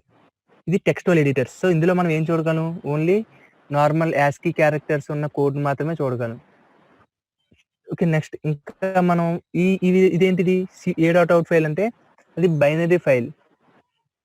సో మనం బైనరీ ఫైల్ని ఎలా చూడొచ్చు అంటే మనకి కొన్ని స్పెషల్ టూల్స్ కావాలి. ఎందుకు స్పెషల్ టూల్స్ కావాలి అంటే బైనరీ ఇన్ఫర్మేషన్ని యూజ్ చేసే టూల్సే, అంటే బైనరీ ఇన్ఫర్మేషన్ రీడ్ చేసి యూజర్కి అర్థమయ్యేలా ప్రొవైడ్ చేసే టూల్సే మనం యూజ్ చేసుకోవాలి. అవునా? ఫర్ ఎగ్జాంపుల్ .c ఫైల్ ఉంది, దాన్ని ఎగ్జిక్యూటబుల్ ఫైల్కి ఎలా క్రియేట్ చేస్తాం? కంపైలర్ అని ఒక టూల్ యూజ్ చేసి. సో అలాగే మనం ఏం చేయాలంటే మనకు ఉన్న ఈ ఆబ్జెక్ట్ కోడ్ని మనం రీడ్ చేసుకోవాలంటే, బైనరీ కోడ్ రీడ్ చేసుకోవాలంటే ఏం కావాలి? మనకి స్పెషల్ టూల్స్ కావాలి. వాటినే మనం objdump, నెక్స్ట్ readelf. సో ఇవి 2 స్పెషల్ టూల్స్. ఇవి ఏం చేస్తాయి? ఆబ్జెక్ట్ కోడ్ని రీడ్ చేసుకుని యూజర్ అండర్స్టాండబుల్ ఫార్మాట్లో ప్రింట్ చేస్తాయి మనకి టెర్మినల్లో. ఓకే, సో ఇవి ఏం చేస్తాయంటే ఉన్న ఆబ్జెక్ట్ కోడ్ని, పర్టికులర్ ఫైల్లో ఉన్న ఆబ్జెక్ట్ కోడ్ని రీడ్ చేసుకుంటాయి. రీడ్ చేసి ఆ ఇన్ఫర్మేషన్ని యూజర్కి అర్థమయ్యేలా ప్రొవైడ్ చేస్తాయి. ఓకే, సో వీటిని ఎలా యూజ్ చేయొచ్చు అంటే టెక్స్ట్ సెగ్మెంట్ డేటా చూడాలంటే కనుక, ఓకే, మనం ఏం చేయాలి? objdump -S some A.out executable file name. So ఈ ఫ్లాగ్ ఎందుకండి అంటే ఈ ఫ్లాగ్ యూజ్ చేస్తే తెలుస్తుంది ఎవరికి? ఈ టూల్కి ఏంటి? ఓకే, S యూజ్ చేశారంటే నేను ఏం చేయాలి? టెక్స్ట్ సెగ్మెంట్ మాత్రం డిస్ప్లే చేయాలి. ఓకే, సో ఈ ఫ్లాగ్స్ ఎందుకు అంటే ఇవి ఆప్షన్స్. అందులో ఉన్న డేటా, ఏ డేటా అయితే ప్రింట్ చేయాలని మనం ఆప్షన్ ప్రొవైడ్ చేస్తున్నాం. S ఇచ్చాం. సో S ఇవ్వగానే దానికి ఏమర్థం అవుతుంది? ఓకే, S ఇచ్చారంటే మనం టెక్స్ట్ సెగ్మెంట్లో ఉన్న డేటాని మనం ప్రింట్ చేయాలి అని. నెక్స్ట్ నార్మల్గా ఉన్న మిగిలిన సెగ్మెంట్స్, రిమైనింగ్ సెగ్మెంట్స్ని మనం చూసుకోవాలంటే objdump -s A.out. సో ఇదేం ప్రింట్ చేస్తుంది? టెక్స్ట్ సెగ్మెంట్ కాకుండా మిగిలిన డేటా అంతా కూడా ప్రింట్ చేస్తుంది. ఓకేనా? నెక్స్ట్ డేటా సెగ్మెంట్ మీరు చూసుకున్నారు అనుకోండి, ఏమవుతుంది? డేటా సెగ్మెంట్లో ఒక పర్టికులర్ వేరియబుల్ ఇచ్చారు. డేటా సెగ్మెంట్లో ఏ వేరియబుల్స్ ఉంటాయి? Static variables and global variables. ఈ వేరియబుల్కి పర్టికులర్ వాల్యూ ఏదైనా మీరు అసైన్ చేస్తే సమ్ 10 కానీ 20 కానీ, ఈ అడ్రస్లో ఈ వేరియబుల్స్ డేటా ఎలా ఉంటుందంటే హెక్సాడెసిమల్ ఫార్మాట్లో ఉంటుంది. ఓకే, ఆ లొకేషన్లో డేటా అనేది హెక్సాడెసిమల్ ఫార్మాట్లో కన్వర్ట్ అయి ఉంటుంది. ఓకేనా? అంటే ఈ టూల్స్ యూజ్ చేసి చూడండి. ఈ objdump అని టూల్స్ ఉన్నాయి కదా. సో మిగిలిన సెగ్మెంట్స్ రీడ్ చేసినప్పుడు ఫర్ ఎగ్జాంపుల్ int x = 20 అని ఇవ్వండి. సో x వాల్యూ అడ్రస్ మీరు చూసుకుని ఆ అడ్రస్లో వాల్యూ ఎంత ఉందో మీరు చెక్ చేసుకుంటే వాల్యూస్ అన్నీ కూడా హెక్సాడెసిమల్ ఫార్మాట్లో ఉంటాయి. ఓకేనా? అర్థమైందా? నెక్స్ట్ మనకి ఏంటన్నా అంటే స్టార్టింగ్ అంటే ఇప్పుడు నార్మల్గా అయితే కంప్లీట్ అడ్రస్ వచ్చేది. 32-bit మిషన్స్లో అయితే కంప్లీట్ అడ్రస్ వస్తుంది.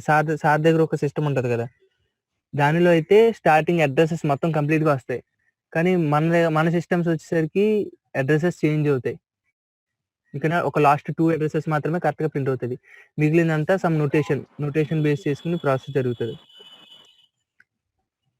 సో నెక్స్ట్ సింబల్ టేబుల్ ఎలా చూడొచ్చు? సింబల్ టేబుల్ అంటే నథింగ్ బట్ ఏంటంటే ఒక summary.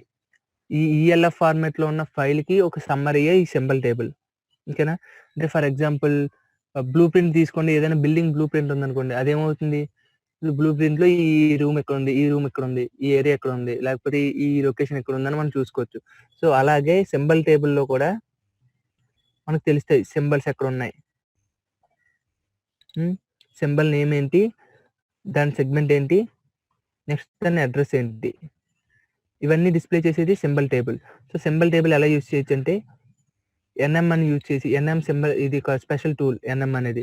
So NM space A.out file అనేది మనం ప్రొవైడ్ చేసిన వెంటనే ఈ ఫార్మాట్ లో మనకి ఇన్ఫర్మేషన్ డిస్ప్లే అవుతుంది. ఓకేనా? అర్థమైందన్న అందరికి?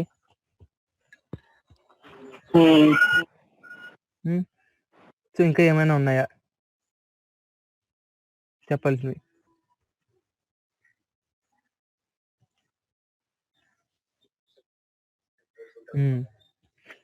నెక్స్ట్ ఇంకేదో చెప్దాం అనుకున్నా. సింగిల్ టేబుల్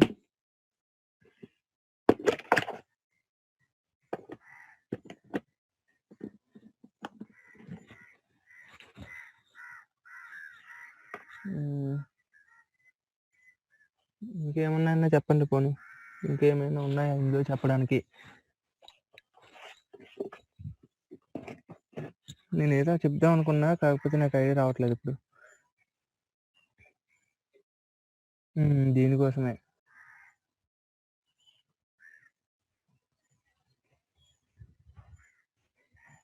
సో మీరు కావాలంటే ఇంటర్మీడియట్ ఫైల్స్ ఉన్నాయి కదా, సో డాట్ ఐ కాదు ఎస్ నుంచి కూడా మీరు ఈ టూల్స్ యూజ్ చేసి సిగ్నల్స్ చూడొచ్చు. .x ఫైల్ మీద ఉన్న సిగ్నల్స్ని చూడొచ్చు. .o ఈ ఫైల్లో ఉన్న సిగ్నల్స్ని కూడా OBJDUMP టూల్ యూజ్ చేసి చూడొచ్చు. అందులో కూడా మనకు సిగ్నల్స్ కనిపిస్తాయి కొన్ని.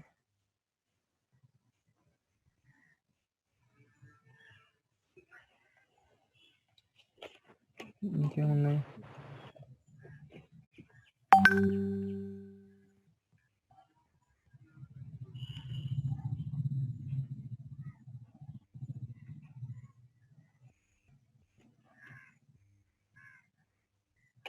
ఇంకా ఎవరికన్నా ఏమైనా ఐడియా ఉంది?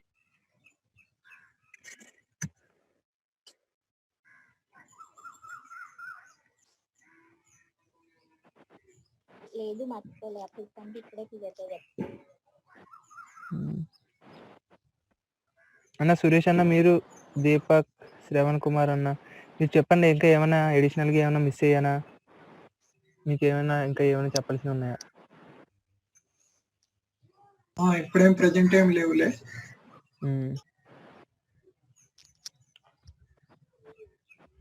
డౌట్ వచ్చిన గ్రూప్ లో పెడతాను.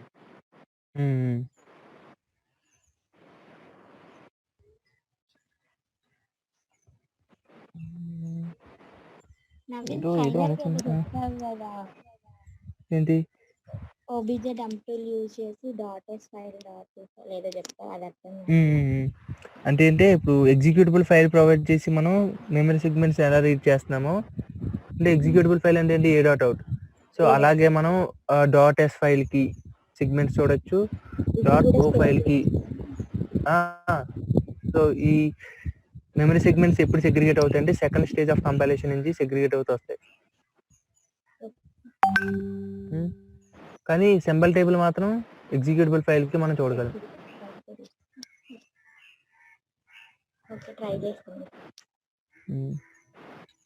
అంతే కదన్నా? ఇంకేమన్నా ఉన్నాయా?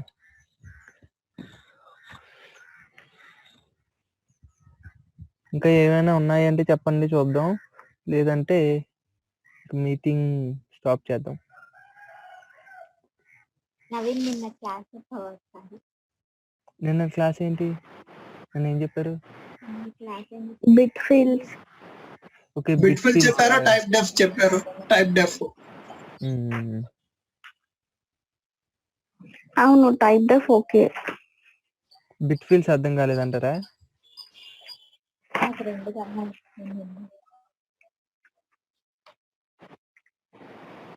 ఏంటన్నా? ఇప్పుడా ఆఫ్టర్నూన్ కంటిన్యూ చేద్దామా? ఇప్పుడు కంటిన్యూ చేద్దామా? ఇప్పుడు కంటిన్యూ చేద్దాం, మళ్ళీ ఆఫ్టర్నూన్ ఇంకా. ఓకే బిట్ ఫీల్డ్స్ చూడండి. సో ఈ బిట్ ఫీల్డ్స్ అంటే ఏంటి అంటే, ఈ బిట్ ఫీల్డ్స్ ని మనం స్ట్రక్చర్స్ యూజ్ చేసినప్పుడు వాటి సైజ్ ఎక్కువ కాకుండా మనకు అవసరమైనంత వరకునే సైజ్ యూజ్ చేసుకోవడానికి బిట్ ఫీల్డ్స్ యూజ్ చేస్తాం. ఓకేనా? సో ఈ బిట్ ఫీల్డ్స్ ఏంటి అంటే, మెంబర్కి ఎన్ని బిట్స్ ఆఫ్ మెమరీ కావాలి, సో ఎన్ని బిట్స్ ఆఫ్ మెమరీ కావాలి అనేది మెంబర్కి మనం చెప్తాం. ఎలా? Using colon. For example name ఉంది. సో నేమ్కి మనం ఏం చెప్పచ్చు? ఫర్ ఎగ్జాంపుల్ 69 చెప్పాం అనుకోండి, ఏమవుతుంది? సో నేమ్ నేను నవీన్ అని ఇచ్చా. సో 16 బిట్స్ సరిపోతాయా?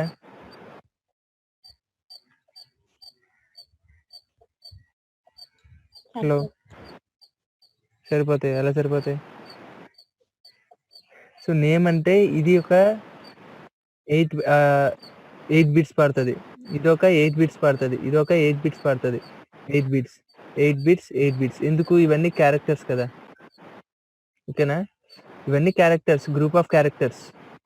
సో ఇంత ఇన్ఫర్మేషన్ పడుతుంది. సో నేమ్కి మనం బిట్ ఫీల్డ్స్ ఇచ్చుకోము, రియల్ టైంలో నేమ్కి బిట్ ఫీల్డ్స్ ఇచ్చుకోము, ఓకేనా? For example constant values, for example age ఉందనుకోండి, ఏజ్ ఒక 24. సో 24 అంటే ఏంటి? ఒక లిమిటెడ్ ఏజ్ అది, లేకపోతే ఒక లిమిట్ ఒక 60 తీసుకోండి, ఓకే? కంపెనీలో ఒక 60 ఇయర్స్ వరకు ఎంప్లాయీస్ వర్క్ చేస్తున్నారు, అంతకు మించి ఎంప్లాయీస్ వర్క్ చేయట్లేదు. సో వాళ్ళ ఏజ్ ఎలా డిఫైన్ చేసుకోవచ్చు? 60 అంటే ఏంటి? మనకి ఏమున్నాయి? 64, 32, నెక్స్ట్ 16, 8, 4, 2, 1. సో అంటే first bit, second 0th bit, first bit, second bit, third, 4, 5, 6 అంటే టోటల్ 7 బిట్స్ ఇన్ఫర్మేషన్ సరిపోద్ది కదా మనకి. 7 బిట్స్ ఉంటే మనం అప్ టు ఎంతవరకు స్టోర్ చేసుకోవచ్చు?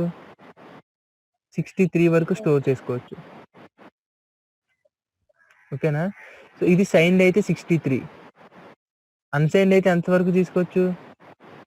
అన్సైన్డ్ అయితే 127 వరకు స్టోర్ చేసుకోవచ్చు, ఓకేనా? సో అన్సైన్డ్ అయితే 127 వరకు స్టోర్ చేసుకోవచ్చు, సైన్డ్ అయితే 63 వరకు స్టోర్ చేసుకోవచ్చు. ఓకే, నేను అన్సైన్డ్ తీసుకుందాం అనుకుంటున్నా. సో అన్సైన్డ్ ఇంటి ఏజ్ అన్నాను. సో ఇప్పుడు ఏం చేసుకోవచ్చు మనం? ఇక్కడ 7 బైట్స్ తీసుకోవాల్సిన లేదు, 6 బైట్స్ తీసుకుంటే చాలు. ఎందుకు? సో అన్సైన్డ్ కాబట్టి 32, 16, 8, 4, 2, 1 అన్నాను. సో అన్ని వన్స్ తీసుకోండి, వాల్యూ ఎంత అవుతుంది? 63 అవుతుంది, ఓకేనా? సో 63 అంటే ఎనఫ్, మన 60 వరకునే ఎంప్లాయీస్ ఉన్నారు, 60 ఇయర్స్ ఏజ్ వరకునే. సో మనం ఏం చెప్తున్నాం అంటే నాకు అన్సైన్డ్ ఇంట్ అంటే ఎంత? 4 బైట్స్, ఓకే? 4 బైట్స్ అంటే టోటల్ 32 బిట్స్. సో ఈ 32 బిట్స్లో మనకి ఎంత రిక్వైర్మెంట్ ఉంది? 6 బిట్స్ రిక్వైర్మెంట్ మాత్రమే ఉంది. సో మిగిలినంత మెమరీ ఫ్రీగా యూటిలైజ్ చేసుకోవచ్చు, అంటే మెమరీని ఎఫిషియెంట్గా యూజ్ చేసుకోవచ్చు. దానికోసమే మెంబర్స్కి మనం ఏం చెప్తామంటే బిట్ ఫీల్డ్స్ ఇస్తాం, అంటే బిట్ ఫీల్డ్స్ యూజ్ చేసి సో ఈ మెంబర్కి 6 బిట్స్ కావాలి. నెక్స్ట్ ఇంకేమున్నాయి? ఐడి. ఓకే, 100 ఎంప్లాయీస్ ఉన్నారు అనుకోండి, ఓకే? లేకపోతే ఒక 1000 ఎంప్లాయీస్ ఉన్నారు, 1000 ఎంప్లాయీస్ ఉన్నారంటే వాళ్ళకి ఎంత ఇచ్చుకోవచ్చు? సో 1000 వరకు ఐడీస్ ఉన్నాయి, 1, 2, 3, 4, 5, 6, 7, 8 అప్ టు 1000 ఉన్నాయి. సో లిమిట్ ఎంత ఉంటుంది? 512 నుంచి 256, 128, 512, 256, 128, 64, 32, 16, 8, 4, 2, 1 అంటే 1, 2, 3, 4, 5, 6, 7, 8, 9, 10 అంటే 10 బిట్స్ చాలు. ఎందుకు? 512 అంటే ఏంటి? అన్ని వన్స్ తీసుకుంటే మనం ఎంతవరకు చేసుకోవచ్చు? సో అన్ని వన్స్ తీసుకుంటే మ్యాక్సిమం వాల్యూ ఎంత దీనికి? 1023. సో ఇంతవరకు స్టోర్ చేసుకోవచ్చు. మనకి ఎంప్లాయీస్ ఎంతమంది ఉన్నారు? 1000 వరకు ఉన్నారు. సో మనకి ఎన్ని బిట్స్ సరిపోతాయి? 1, 2, 3, 4, 5, 6, 7, 8, 9, 10 బిట్స్ చాలు. సో మనం ఏం చెప్తామంటే ఐడికి 10 బిట్స్ అలొకేట్ చెయ్యి అని చెప్తాం, ఓకేనా? సో మనం చెప్తున్నాం ఈ మెంబర్కి బిట్స్లో అలొకేట్ చెయ్యి అని చెప్పడానికి మనం బిట్ ఫీల్డ్స్ యూజ్ చేస్తాం. ఓకేనా? నార్మల్గా అయితే వేరియబుల్స్ అన్నిటికీ కూడా బైట్స్లో అలొకేట్ అవుతుంది, బట్ నాకు బిట్స్లో కావాలి ఇన్ఫర్మేషన్, అంటే ఇన్ఫర్మేషన్ నేను బిట్స్లోనే స్టోర్ చేసుకుంటాను అన్నప్పుడు మనం బిట్ ఫీల్డ్స్ యూజ్ చేసుకోవచ్చు, ఓకేనా? ఏంటన్నా?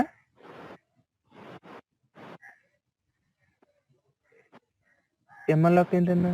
సో ఏదైనా సరే బైట్స్లోనే ఉంటుంది, ఇన్ఫర్మేషన్ అంతా కూడా అలొకేట్ చేసినప్పుడు బైట్స్లోనే వస్తుంది. సో బట్ ఎంఎల్ఆక్ యూజ్ చేసి చేయాలన్నా ఐడికి మనం ఏం చేసాం? దానికి ప్రీవియస్గా చెప్తున్నాం స్ట్రక్ట్ ఎంప్లాయీ స్టార్ అని. సో సైజ్ ప్రీ డిఫైన్డ్గా ఏంటి? ఈ వేరియబుల్ని అంటే ఈ స్ట్రక్చర్ని డిఫైన్ చేసినప్పుడే దానికి సైజ్ అనేది అలొకేట్ అవుతుంది, అవునా? సో ఆ సైజ్తో అలొకేట్ చేస్తుంది. యాక్సెసింగ్ కూడా మనం బిట్స్లో యాక్సెస్ చేసుకోవచ్చు, డిఎంఏ కాల్స్లో కూడా. సో అంటే ఇన్ని బిట్స్ కావాలి నాకు అని చెప్తున్నావు. అంటే రిమైనింగ్ బిట్స్‌ని వేస్ట్ చేయకుండా. ఫర్ ఎగ్జాంపుల్ 4 బైట్స్ ఇంటికి. సో ఇంటికి 4 బైట్స్ అంటే ఎంత 32 బిట్స్. 32 బిట్స్‌లో నువ్వు 10 యూజ్ చేసుకుంటున్నావు. అంటే మిగిలిన 22 వేస్ట్ అవుతున్నాయి కదా! సో నేను వేస్ట్ చేయకూడదు అనుకుంటున్నాను. సో నాకు బిట్స్‌లో ప్రొవైడ్ చేయండి ఇన్ఫర్మేషన్ అని చెప్పడమే ఈ బిట్ ఫీల్డ్స్. నెక్స్ట్ వీటి ఆర్డర్ బేస్ చేసుకొని కూడా మనకి మెమరీ అనేది ఎఫిషియెంట్‌గా యూజ్ చేసుకోవచ్చు. ఓకేనా? అర్థమవుతుందా? సో వీటి ఆర్డర్ యూజ్ చేసుకుని ఫర్ ఎగ్జాంపుల్ నేను ఏజ్ 4 అని ఇచ్చా. అంటే 4 బిట్స్ చాలు నాకు. అంటే 6 బిట్స్ అనుకోండి ఇక్కడ. నెక్స్ట్ ఐడీకి 10 బిట్స్ చాలు. నెక్స్ట్ నేమ్‌కి నేను ఒక 32 బైట్స్ అలొకేట్ చేశా. ఓకే. ఇప్పుడు ఏమవుతుంది?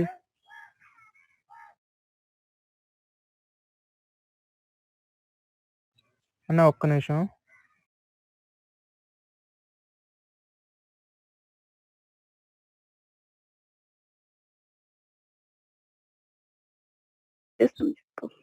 సో ఇది మనం నార్మల్‌గా మెంబర్స్ అనుకోండి ఈ 3.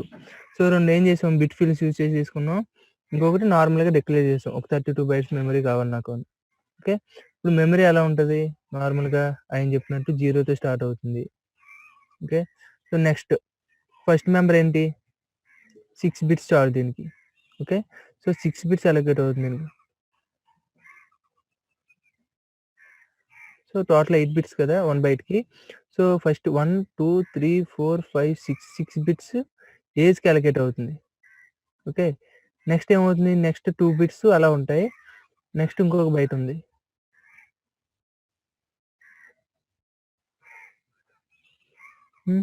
నెక్స్ట్ ఇదేంటిది? 10 బిట్స్. 10 బిట్స్ అంటే 1, 2, 3, 4, 5, 6, 7, 8, 9, 10. సో ఇక్కడికో 10 బిట్స్. Next 10 bits. ఇవి ఐడీ. ఈ 2 నెక్స్ట్ ఇది కూడా ఐడీకి అలొకేట్ అయింది. నెక్స్ట్ ఏంటి? నేమ్ 32. సో ఇదేంటి? ఇది క్యారెక్టర్ టైప్ కాబట్టి సెకండ్. సో ఈ క్యారెక్టర్ టైప్ డేటా ఎంత? 1. సో 2/1 ఓకే కాబట్టి నెక్స్ట్ 32 బైట్స్ మనకి మెమరీ నేమ్‌కి అలొకేట్ అయింది. ఓకేనా? సో ఇది ఒక ఎగ్జాంపుల్. నెక్స్ట్ మెంబర్స్ చేంజ్ అయితే ఎలా ఉంటది? ఫర్ ఎగ్జాంపుల్ ఇక్కడ ఇంట్ అనుకోండి. ఈ క్యార్ నేమ్ స్పేస్‌లో ఇంట్ ఉందనుకోండి. ఇంట్ ఎక్స్ అని. సో ఇంట్ అంటే ఏంటి? 4 బైట్స్. సో సెకండ్ బైట్ హోల్ అవుతుంది. థర్డ్ బైట్ హోల్ అవుతుంది. ఫోర్త్ బైట్ నుంచి మెమరీ అలొకేట్ అవుతుంది. ఓకేనా? ఇది బిట్ ప్యాడింగ్ లేకపోతే స్ట్రక్చర్ ప్యాడింగ్ కాన్సెప్ట్ ఇది. బట్ నేనేం చేశానంటే ఏజ్ 6 బైట్స్ అని చెప్పా. నెక్స్ట్ నేమ్ 10 బైట్స్ అని చెప్పా. లేకపోతే ఒక 4 బైట్స్ అని చెప్పాను. ఓకే. నెక్స్ట్ ఏం చేశాను? ఐడీ 10 బైట్స్ అని చెప్పాను. ఓకేనా? ఇప్పుడు ఏమవుతుంది? మెమరీ ఎలా అలొకేట్ అవుతుంది? 10 బైట్సా బిట్సా? 10 బిట్స్. బైట్స్.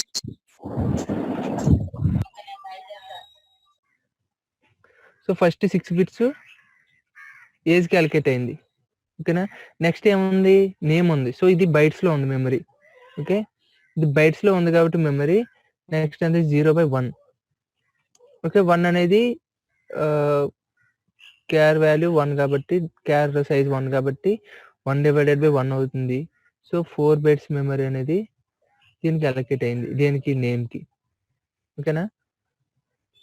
నెక్స్ట్ ఏంటి? ఐడీ. ఐడీ 10 బిట్స్ కావాలి.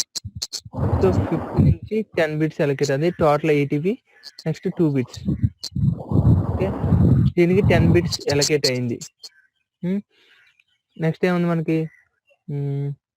ఇంకేమీ లేవు. లేవు కాబట్టి ఇక్కడితో సైజ్ ఫైనల్ అయిపోవాలి. ఎంత? టోటల్ 6 అంటే టోటల్ 7 బైట్స్ ఇన్ఫర్మేషన్ ఇది. ఈ స్ట్రక్చర్‌కి 7 బైట్స్ ఉన్నాయి. సో ప్రీవియస్‌గా ఎంత ఉన్నాయి ఇక్కడ? ఇక్కడ ఫర్ ఎగ్జాంపుల్ 4 అనుకోండి. నేమ్ వాల్యూ 4 అనుకోండి. 4 అయితే ఎంత అవుతుంది? 1 + 4 6 అవుతుంది ఇక్కడ. ఓకే. ఇక్కడ 6 బైట్స్ అవుతుంది. ఇక్కడ 7 బైట్స్ అవుతుంది. ఎందుకు అంటే మెంబర్స్‌ని ఆర్డర్ మార్చాం. ఆర్డర్ మార్చితే ఇక్కడ ఏమైంది? ఇక్కడ 2 బిట్స్ వేస్ట్ అయ్యాయి. ఇక్కడ 6 బిట్స్ వేస్ట్ అయ్యాయి. బట్ ఆ 8 బిట్స్ ఎక్కడ కవర్ అయ్యాయి? ఇక్కడ కవర్ అయ్యాయి. ఎందుకంటే ఆర్డర్ బేస్ చేసుకొని రాసుకుంటే మనకు మంచిది. ఓకేనా? బిట్స్ అన్నీ కూడా కంటిన్యూస్‌గా అలొకేట్ అవుతాయి. సో బిట్స్‌కి ఈ వాల్యూస్ ఇండెక్స్ వాల్యూస్‌కి అంటే మెమరీ వాల్యూస్‌కి సంబంధం ఉండదు. ఓన్లీ బైట్స్‌తోనే వాటికి సంబంధం. ఓకేనా? అర్థమైందా లేదా మిగిలిన వాళ్ళకి? అర్థమైంది. అర్థమైందండి. అర్థమైంది అది నవీన్. స్ట్రక్చర్ అంటే యూజువల్ గా మనకు తెలిసింది ఏంటి, డిఫరెంట్ డేటా టైప్స్ కాబట్టి లాంగ్ సైజ్ ఉంటది. సో అందులో కొన్ని మెంబర్స్ కి ఏంటంటే కాన్స్టెంట్ వాల్యూస్ ఒక లిమిట్ ఉంటాయి. ఆ లిమిట్ ని బేస్ చేసుకుని మనం బిట్స్ డిఫైన్ చేసుకోవాలి.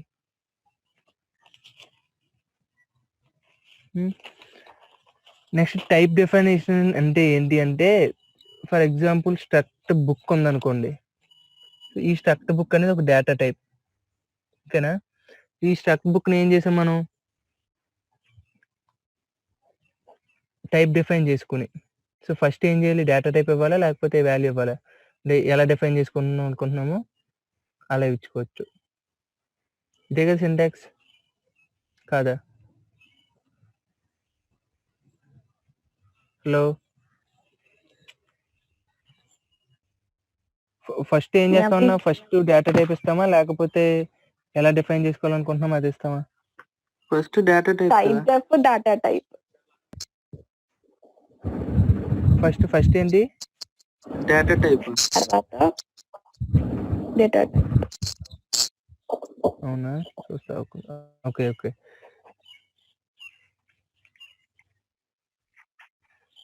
ఏదన్నా సార్ టెస్ట్ చేశారు ఇప్పుడే మనల్ని. కాదు నాకు కన్ఫ్యూజన్ ఇది ఏంటంటే, మ్యాక్రోస్ కి దీనికి కొంచెం కన్ఫ్యూజన్ అన్నమాట. అందుకే నేను యాష్ అని చెప్పా, ఏంటి కంపారిజన్ స్టేట్మెంట్స్ గురించి ఆలోచిస్తున్నాను అప్పుడు. అందరం సైలెంట్ ఉన్నామని ఏదో ఒక చిన్న అమ్మో. Type define, okay. Type define data type ఏంటి, struct book. Okay, struct book అని డేటా టైప్. నెక్స్ట్ దీన్ని ఎలా మాడిఫై చేయాలనుకుంటున్నాం, S_B.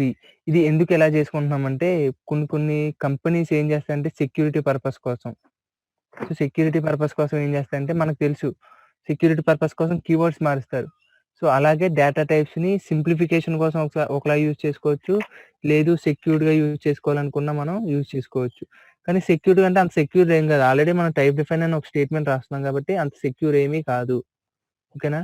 సో ఈ టైప్ డిఫైన్ స్టేట్మెంట్ లేకుండా ఎగ్జిక్యూట్ అవ్వదు, టైప్ డిఫైన్ స్టేట్మెంట్ ని మనం తీసేయడానికి ఉండదు.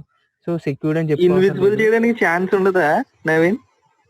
ఇన్విజిబుల్ చేయాలంటే నువ్వేమన్నా చేయాలన్నా, మరి మా వల్ల అయితే కాదు. అలా కాదబ్బా, హైడ్ చేయడానికి. హైడ్ చేయడానికి ఉండదు, మన ఎగ్జిక్యూటిబుల్ ఫైల్ సేవ్ చేస్తాం కాబట్టి ఈ కోడ్ ఏమీ వాళ్ళకి తెలియదు. ఓకేనా? మనం ఎవరికైనా షేర్ చేసేది ఎగ్జిక్యూటిబుల్ ఫైల్ మాత్రమే, సోర్స్ కోడ్ ప్రొవైడ్ చేయం, బైనరీ కోడ్ మాత్రం ప్రొవైడ్ చేస్తాం. సో మనకి ఇంత రాసుకోవడం ఎందుకు నాకు సోది అనిపించినప్పుడు టైప్ డిఫైన్స్ వాడుకోవచ్చు. ఓకేనా? ఫర్ ఎగ్జాంపుల్ ఇంట్ ఉంది, సో నేను ఇంట్ ఎంత ఎందుకు అయ్యా నాకు సోది, నేను ఐ రాసుకుంటాను అనుకోండి. సో టైప్ డిఫైన్ చేసుకో, కంపైలర్కి అర్థమవుతుంది. ఓకే, ఇంట్ ఉన్న ప్లేస్లో నేను ఐ రాసుకుంటానని ప్రీవియస్గా చెప్పాడు కాబట్టి ప్రాబ్లం లేదు. ఫర్ ఎగ్జాంపుల్ అసైన్మెంట్ ఉంది అనుకోండి మనకి, సో కొంతమంది A4 షీట్ మీద రాసమంటారు. సో నా దగ్గర A4 షీట్లు లేవు, నేను రఫ్ నోట్ మీద రాసుకుంటానని సార్కి ముందే మెసేజ్ చేసావు. అప్పుడు నెక్స్ట్ ఏం చేస్తాడు, అందరినీ A4 షీట్ మీద అడుగుతాడు, మనం రఫ్ బుక్ మీద రాసిన ఏమంటారు. సో అలా అనమాట. సో నేను యూజ్ చేసే ఇంటీజర్ డేటా టైప్ని ఐగా యూజ్ చేసుకుంటాను అని కంపైలర్కి ముందే చెప్పడాన్ని టైప్ డిఫైన్ అంటాం. ఓకేనా? సో ఎలా అయినా ఏ డేటా టైప్ నన్నా, నెక్స్ట్ క్యార్ స్టార్ అని ఉందనుకోండి, దీన్ని C* అనుకోవచ్చు లేకపోతే CP అనుకోవచ్చు, మీ ఇష్టం ఎలా అయినా. సో ఈ స్టార్ ప్రాసెస్ మనకు తెలియదు, ఒకసారి ఈ స్టార్ ప్రాసెస్ చెక్ చేయండి. క్యార్ స్టార్ని CP కింద చేసుకోవచ్చా లేకపోతే C* కింద చేసుకోవాలా, అదొకసారి చెక్ చేసుకోండి. ఓకేనా? సో ఇలా ఏ డేటా టైప్నైనా మనకు కన్వీనియంట్ వేలో మనం రాసుకోవచ్చు. ఎందుకు అంటే రాసేవాడికి ఈజీగా ఉండడానికి. ఇవి ఎవరు ఎగ్జిక్యూట్ చేస్తారు అంటే కంపైలర్ ఎగ్జిక్యూట్ చేస్తుంది. ఓకేనా? ఈ స్టేట్మెంట్స్, టైప్ డిఫైన్ స్టేట్మెంట్స్ని ఎవరు వెరిఫై చేసుకుంటారు, ఎవరు ఎగ్జిక్యూట్ చేస్తారంటే కంపైలరే చేస్తుంది, ప్రీప్రాసెసర్ కాదు. సెకండ్ స్టేజ్ అన్న, ఈ వెరిఫికేషన్స్ అన్ని కూడా సెకండ్ స్టేజ్లో జరుగుతాయి. ఓకేనా? క్లియర్ కదా? ఏమైనా డౌట్స్ ఉన్నాయా?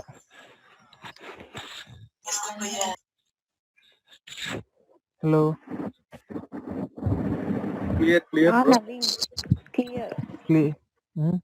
నా సురేష్ అన్న మీకు క్లియర్. ఓకే అన్న. ఇంకా ఏమన్నా ఉంటే గ్రూప్ లో పోస్ట్ చేయండి చూద్దాం. నవీన్ ఒక డౌట్. చెప్పు చెప్పండి మీరు. ఇప్పుడు డేటా టైప్ ప్లేస్ లో ఇప్పుడు డేటా టైప్ వేరియబుల్స్ ఇచ్చిన అంటే మెయిన్ ఫంక్షన్ తీసుకున్నాం. ఇంటి ఏ ప్లేస్ లో నువ్వు టైప్ డెఫ్ ఇంట్ అని అదే ఐ అని ఇచ్చినావు అనుకో, మనం ఇంటీజర్ కి ప్లస్ డేటా టైప్ కి వేరియబుల్ కి కలిపి టైప్ డిఫైన్ చేయకూడదు. ఓకేనా? ఓన్లీ డేటా టైప్స్ కి మాత్రమే టైప్ డిఫైన్ చేసుకోవాలి. ఓకే. అయితే ఇప్పుడు డేటా టైప్ స్టాక్ ఫ్రేమ్ లో అలొకేట్ అవుతుంది కదా ఇప్పుడు మెయిన్ ఫంక్షన్ కి, అక్కడ ఇంట్ అని ఉంటుంది. మెయిన్ ఫంక్షన్ లో ఉన్న వేరియబుల్స్ కి అదే లోకల్ వేరియబుల్స్ కి స్టాక్ ఫ్రేమ్ లో మెమరీ అలొకేట్ అవుతుంది కదా. లోకల్ వేరియబుల్స్ కి అవును. అయితే ఇంటనే ఉంటాయి. ఇంటనే ఉంటాయి. ఓకే, అదే డౌట్. కోడ్ రీడబిలిటీ కోసం ఇప్పుడు మ్యాక్రోస్ ఎలా ఉన్నాయి, మ్యాక్రోస్ ప్లేస్ లో వాల్యూస్ రీప్లేస్ అవుతున్నాయో అలాగే మనం చిన్న చిన్న వేరియబుల్స్ యూజ్ చేసుకుంటాం. కాకపోతే దాని మీనింగ్ ఏంటంటే ఇంటీజర్ అని కంపైలర్ తెలుసు. సో అవి కంపైలర్ ఎగ్జిక్యూట్ చేసుకుని నెక్స్ట్ అసెంబ్లీ ఇన్స్ట్రక్షన్స్ ని పాస్ చేస్తుంది. మరి ఈ టైప్ డెఫ్ అనే స్ట్రింగ్ కి ఎక్కడ మెమరీ ఏమి ఉండదా? జస్ట్ రీప్లేస్ అని అది కీవర్డ్, అది కీవర్డ్ కి ఉండదు. దానికి కీవర్డ్స్ కి ఎక్కడ మెమరీ అలొకేట్ అవ్వదు. కానీ మనం ఒక టైప్ అని చెప్పడానికి అంతే, ఏదైనా మాడిఫై చేయడానికి కానీ లేకపోతే ఇన్ఫార్మ్ చేయడానికి కంపైలర్. టైప్ డెఫినేషన్ కన్నా ఎక్కడ చేసుకుంటే అక్కడ ఉంటది. మెయిన్ కి అబౌవ్ చేసుకున్నాం అనుకో త్రూ అవుట్ ద చేసుకోవచ్చు, లేదు ఇన్సైడ్ చేసుకుంటే త్రూ అవుట్ ద ఫంక్షన్ కానీ బ్లాక్ కానీ చేసుకోవచ్చు. క్లియర్ కదా? టైం కూడా అయిపోయింది, ఒక 2 minutes ఉంది. ఐడియా ఉందన్న, అంతేం లేదులే. చెప్పన్నా ఏంటన్నా? ఫైల్స్ మనకు కొంచెం ప్రాబ్లం అన్న ఫైల్స్ విషయంలో. ఎందుకంటే నేను ఉంటది ఫైల్స్ కూడా చెప్తారు. ఫైల్ ఆపరేషన్స్ అన్నారు కదా, అవన్నీ కూడా ఫైల్స్ బేస్ చేసుకుని జరుగుతాయి. అంటే ఫైల్ ఆపరేషన్స్ అన్ని కూడా ఇంకా డైరెక్ట్ గా ఫైల్ నుంచి యాక్సెస్ చేసుకుని చేస్తారు. రీడ్ కానీ ఆ ఫైల్స్ కి, అంటే ఫైల్స్ లో డేటా పెట్టడం, ఫైల్స్ నుంచి డేటా రీడ్ చేసుకోవడం. మనం ఇప్పుడంటే ప్రోగ్రామ్ లో ఎలా చేసుకుంటాం వేరియబుల్స్, కాకపోతే మనం జరిగేదంతా కూడా ఫైల్స్ లోనే జరుగుతుంది. ఎందుకంటే ఫైల్స్ లేకుండా జరగవు. ఫర్ ఎగ్జాంపుల్ ఏదైనా ఒక ఎంప్లాయీ డీటెయిల్స్ అనుకోండి, అవన్నీ స్టోర్ చేసుకోవాలి. కాకపోతే ఏమవుతుంది, మనకు ప్రోగ్రామ్ అవగానే టెర్మినేట్ అయిపోయి మెమరీ అంతా డిఅలొకేట్ అవుతుంది. కానీ ఇవన్నీ ఎక్కడ స్టోర్ చేసుకుంటుంది అంటే ఫైల్స్ లోనే స్టోర్ చేసుకుంటుంది ఇన్ఫర్మేషన్ అంతా. అర్థమైందన్న? అసలు ఈ ఫైల్స్ తీసుకోవడం అంటే మనకి ప్రోగ్రామ్ కి అయితే మెమరీ ఎప్పటికప్పుడు టెర్మినేట్ అయిన వెంటనే డిలీట్ అయిపోద్ది. బట్ మనకి ఈ డేటా ఉండాలంటే ఏం చేసుకోవాలి, మనకు ఒక ఫైల్ ఉండాలి, ఆ ఫైల్లో డేటా ప్లేస్ చేసుకుంటాం. సో ఇవన్నీ ఫైల్ ఆపరేషన్స్ ఫర్దర్ గా వస్తాయి మనకి. మన ప్రాబ్లం ఏంటండి, నేను రెస్ట్ తీసుకుంటాను, మీరు ప్రాక్టీస్ చేసుకుంటాను. నేను ప్రాక్టీస్ చేయకపోతే ఏం అర్థం అవ్వదు. ఈవినింగ్ ఏం లేదు కదా? ఇంకా ఈవినింగ్ ఏం లేదంటే మీ ఇంట్రెస్ట్ అది. ఏదైనా టాపిక్ పెట్టుకుందామంటే ఓకే, నేను ఈవినింగ్ 7 కి. నైట్ యాజ్ యూజువల్ గా నైట్ షిఫ్ట్ అయితే కామన్. ప్రిపేర్ అవ్వండి. ఏం ప్రిపేర్ అవుతారు? ఏంటి ఇప్పుడు నైట్ మేము అది డిస్కస్ చేసేది ఓకే. టాపిక్స్ ఏమైనా ఉంటే గ్రూప్ లో పెట్టండి. ఆపరేటర్స్ ఫంక్షన్ పాయింటర్ అవి చెప్తా ఉన్నారు కదా, వైడ్ పాయింటర్ కోసం చెప్తా ఉన్నారు. ఎవరు? ఇదే పని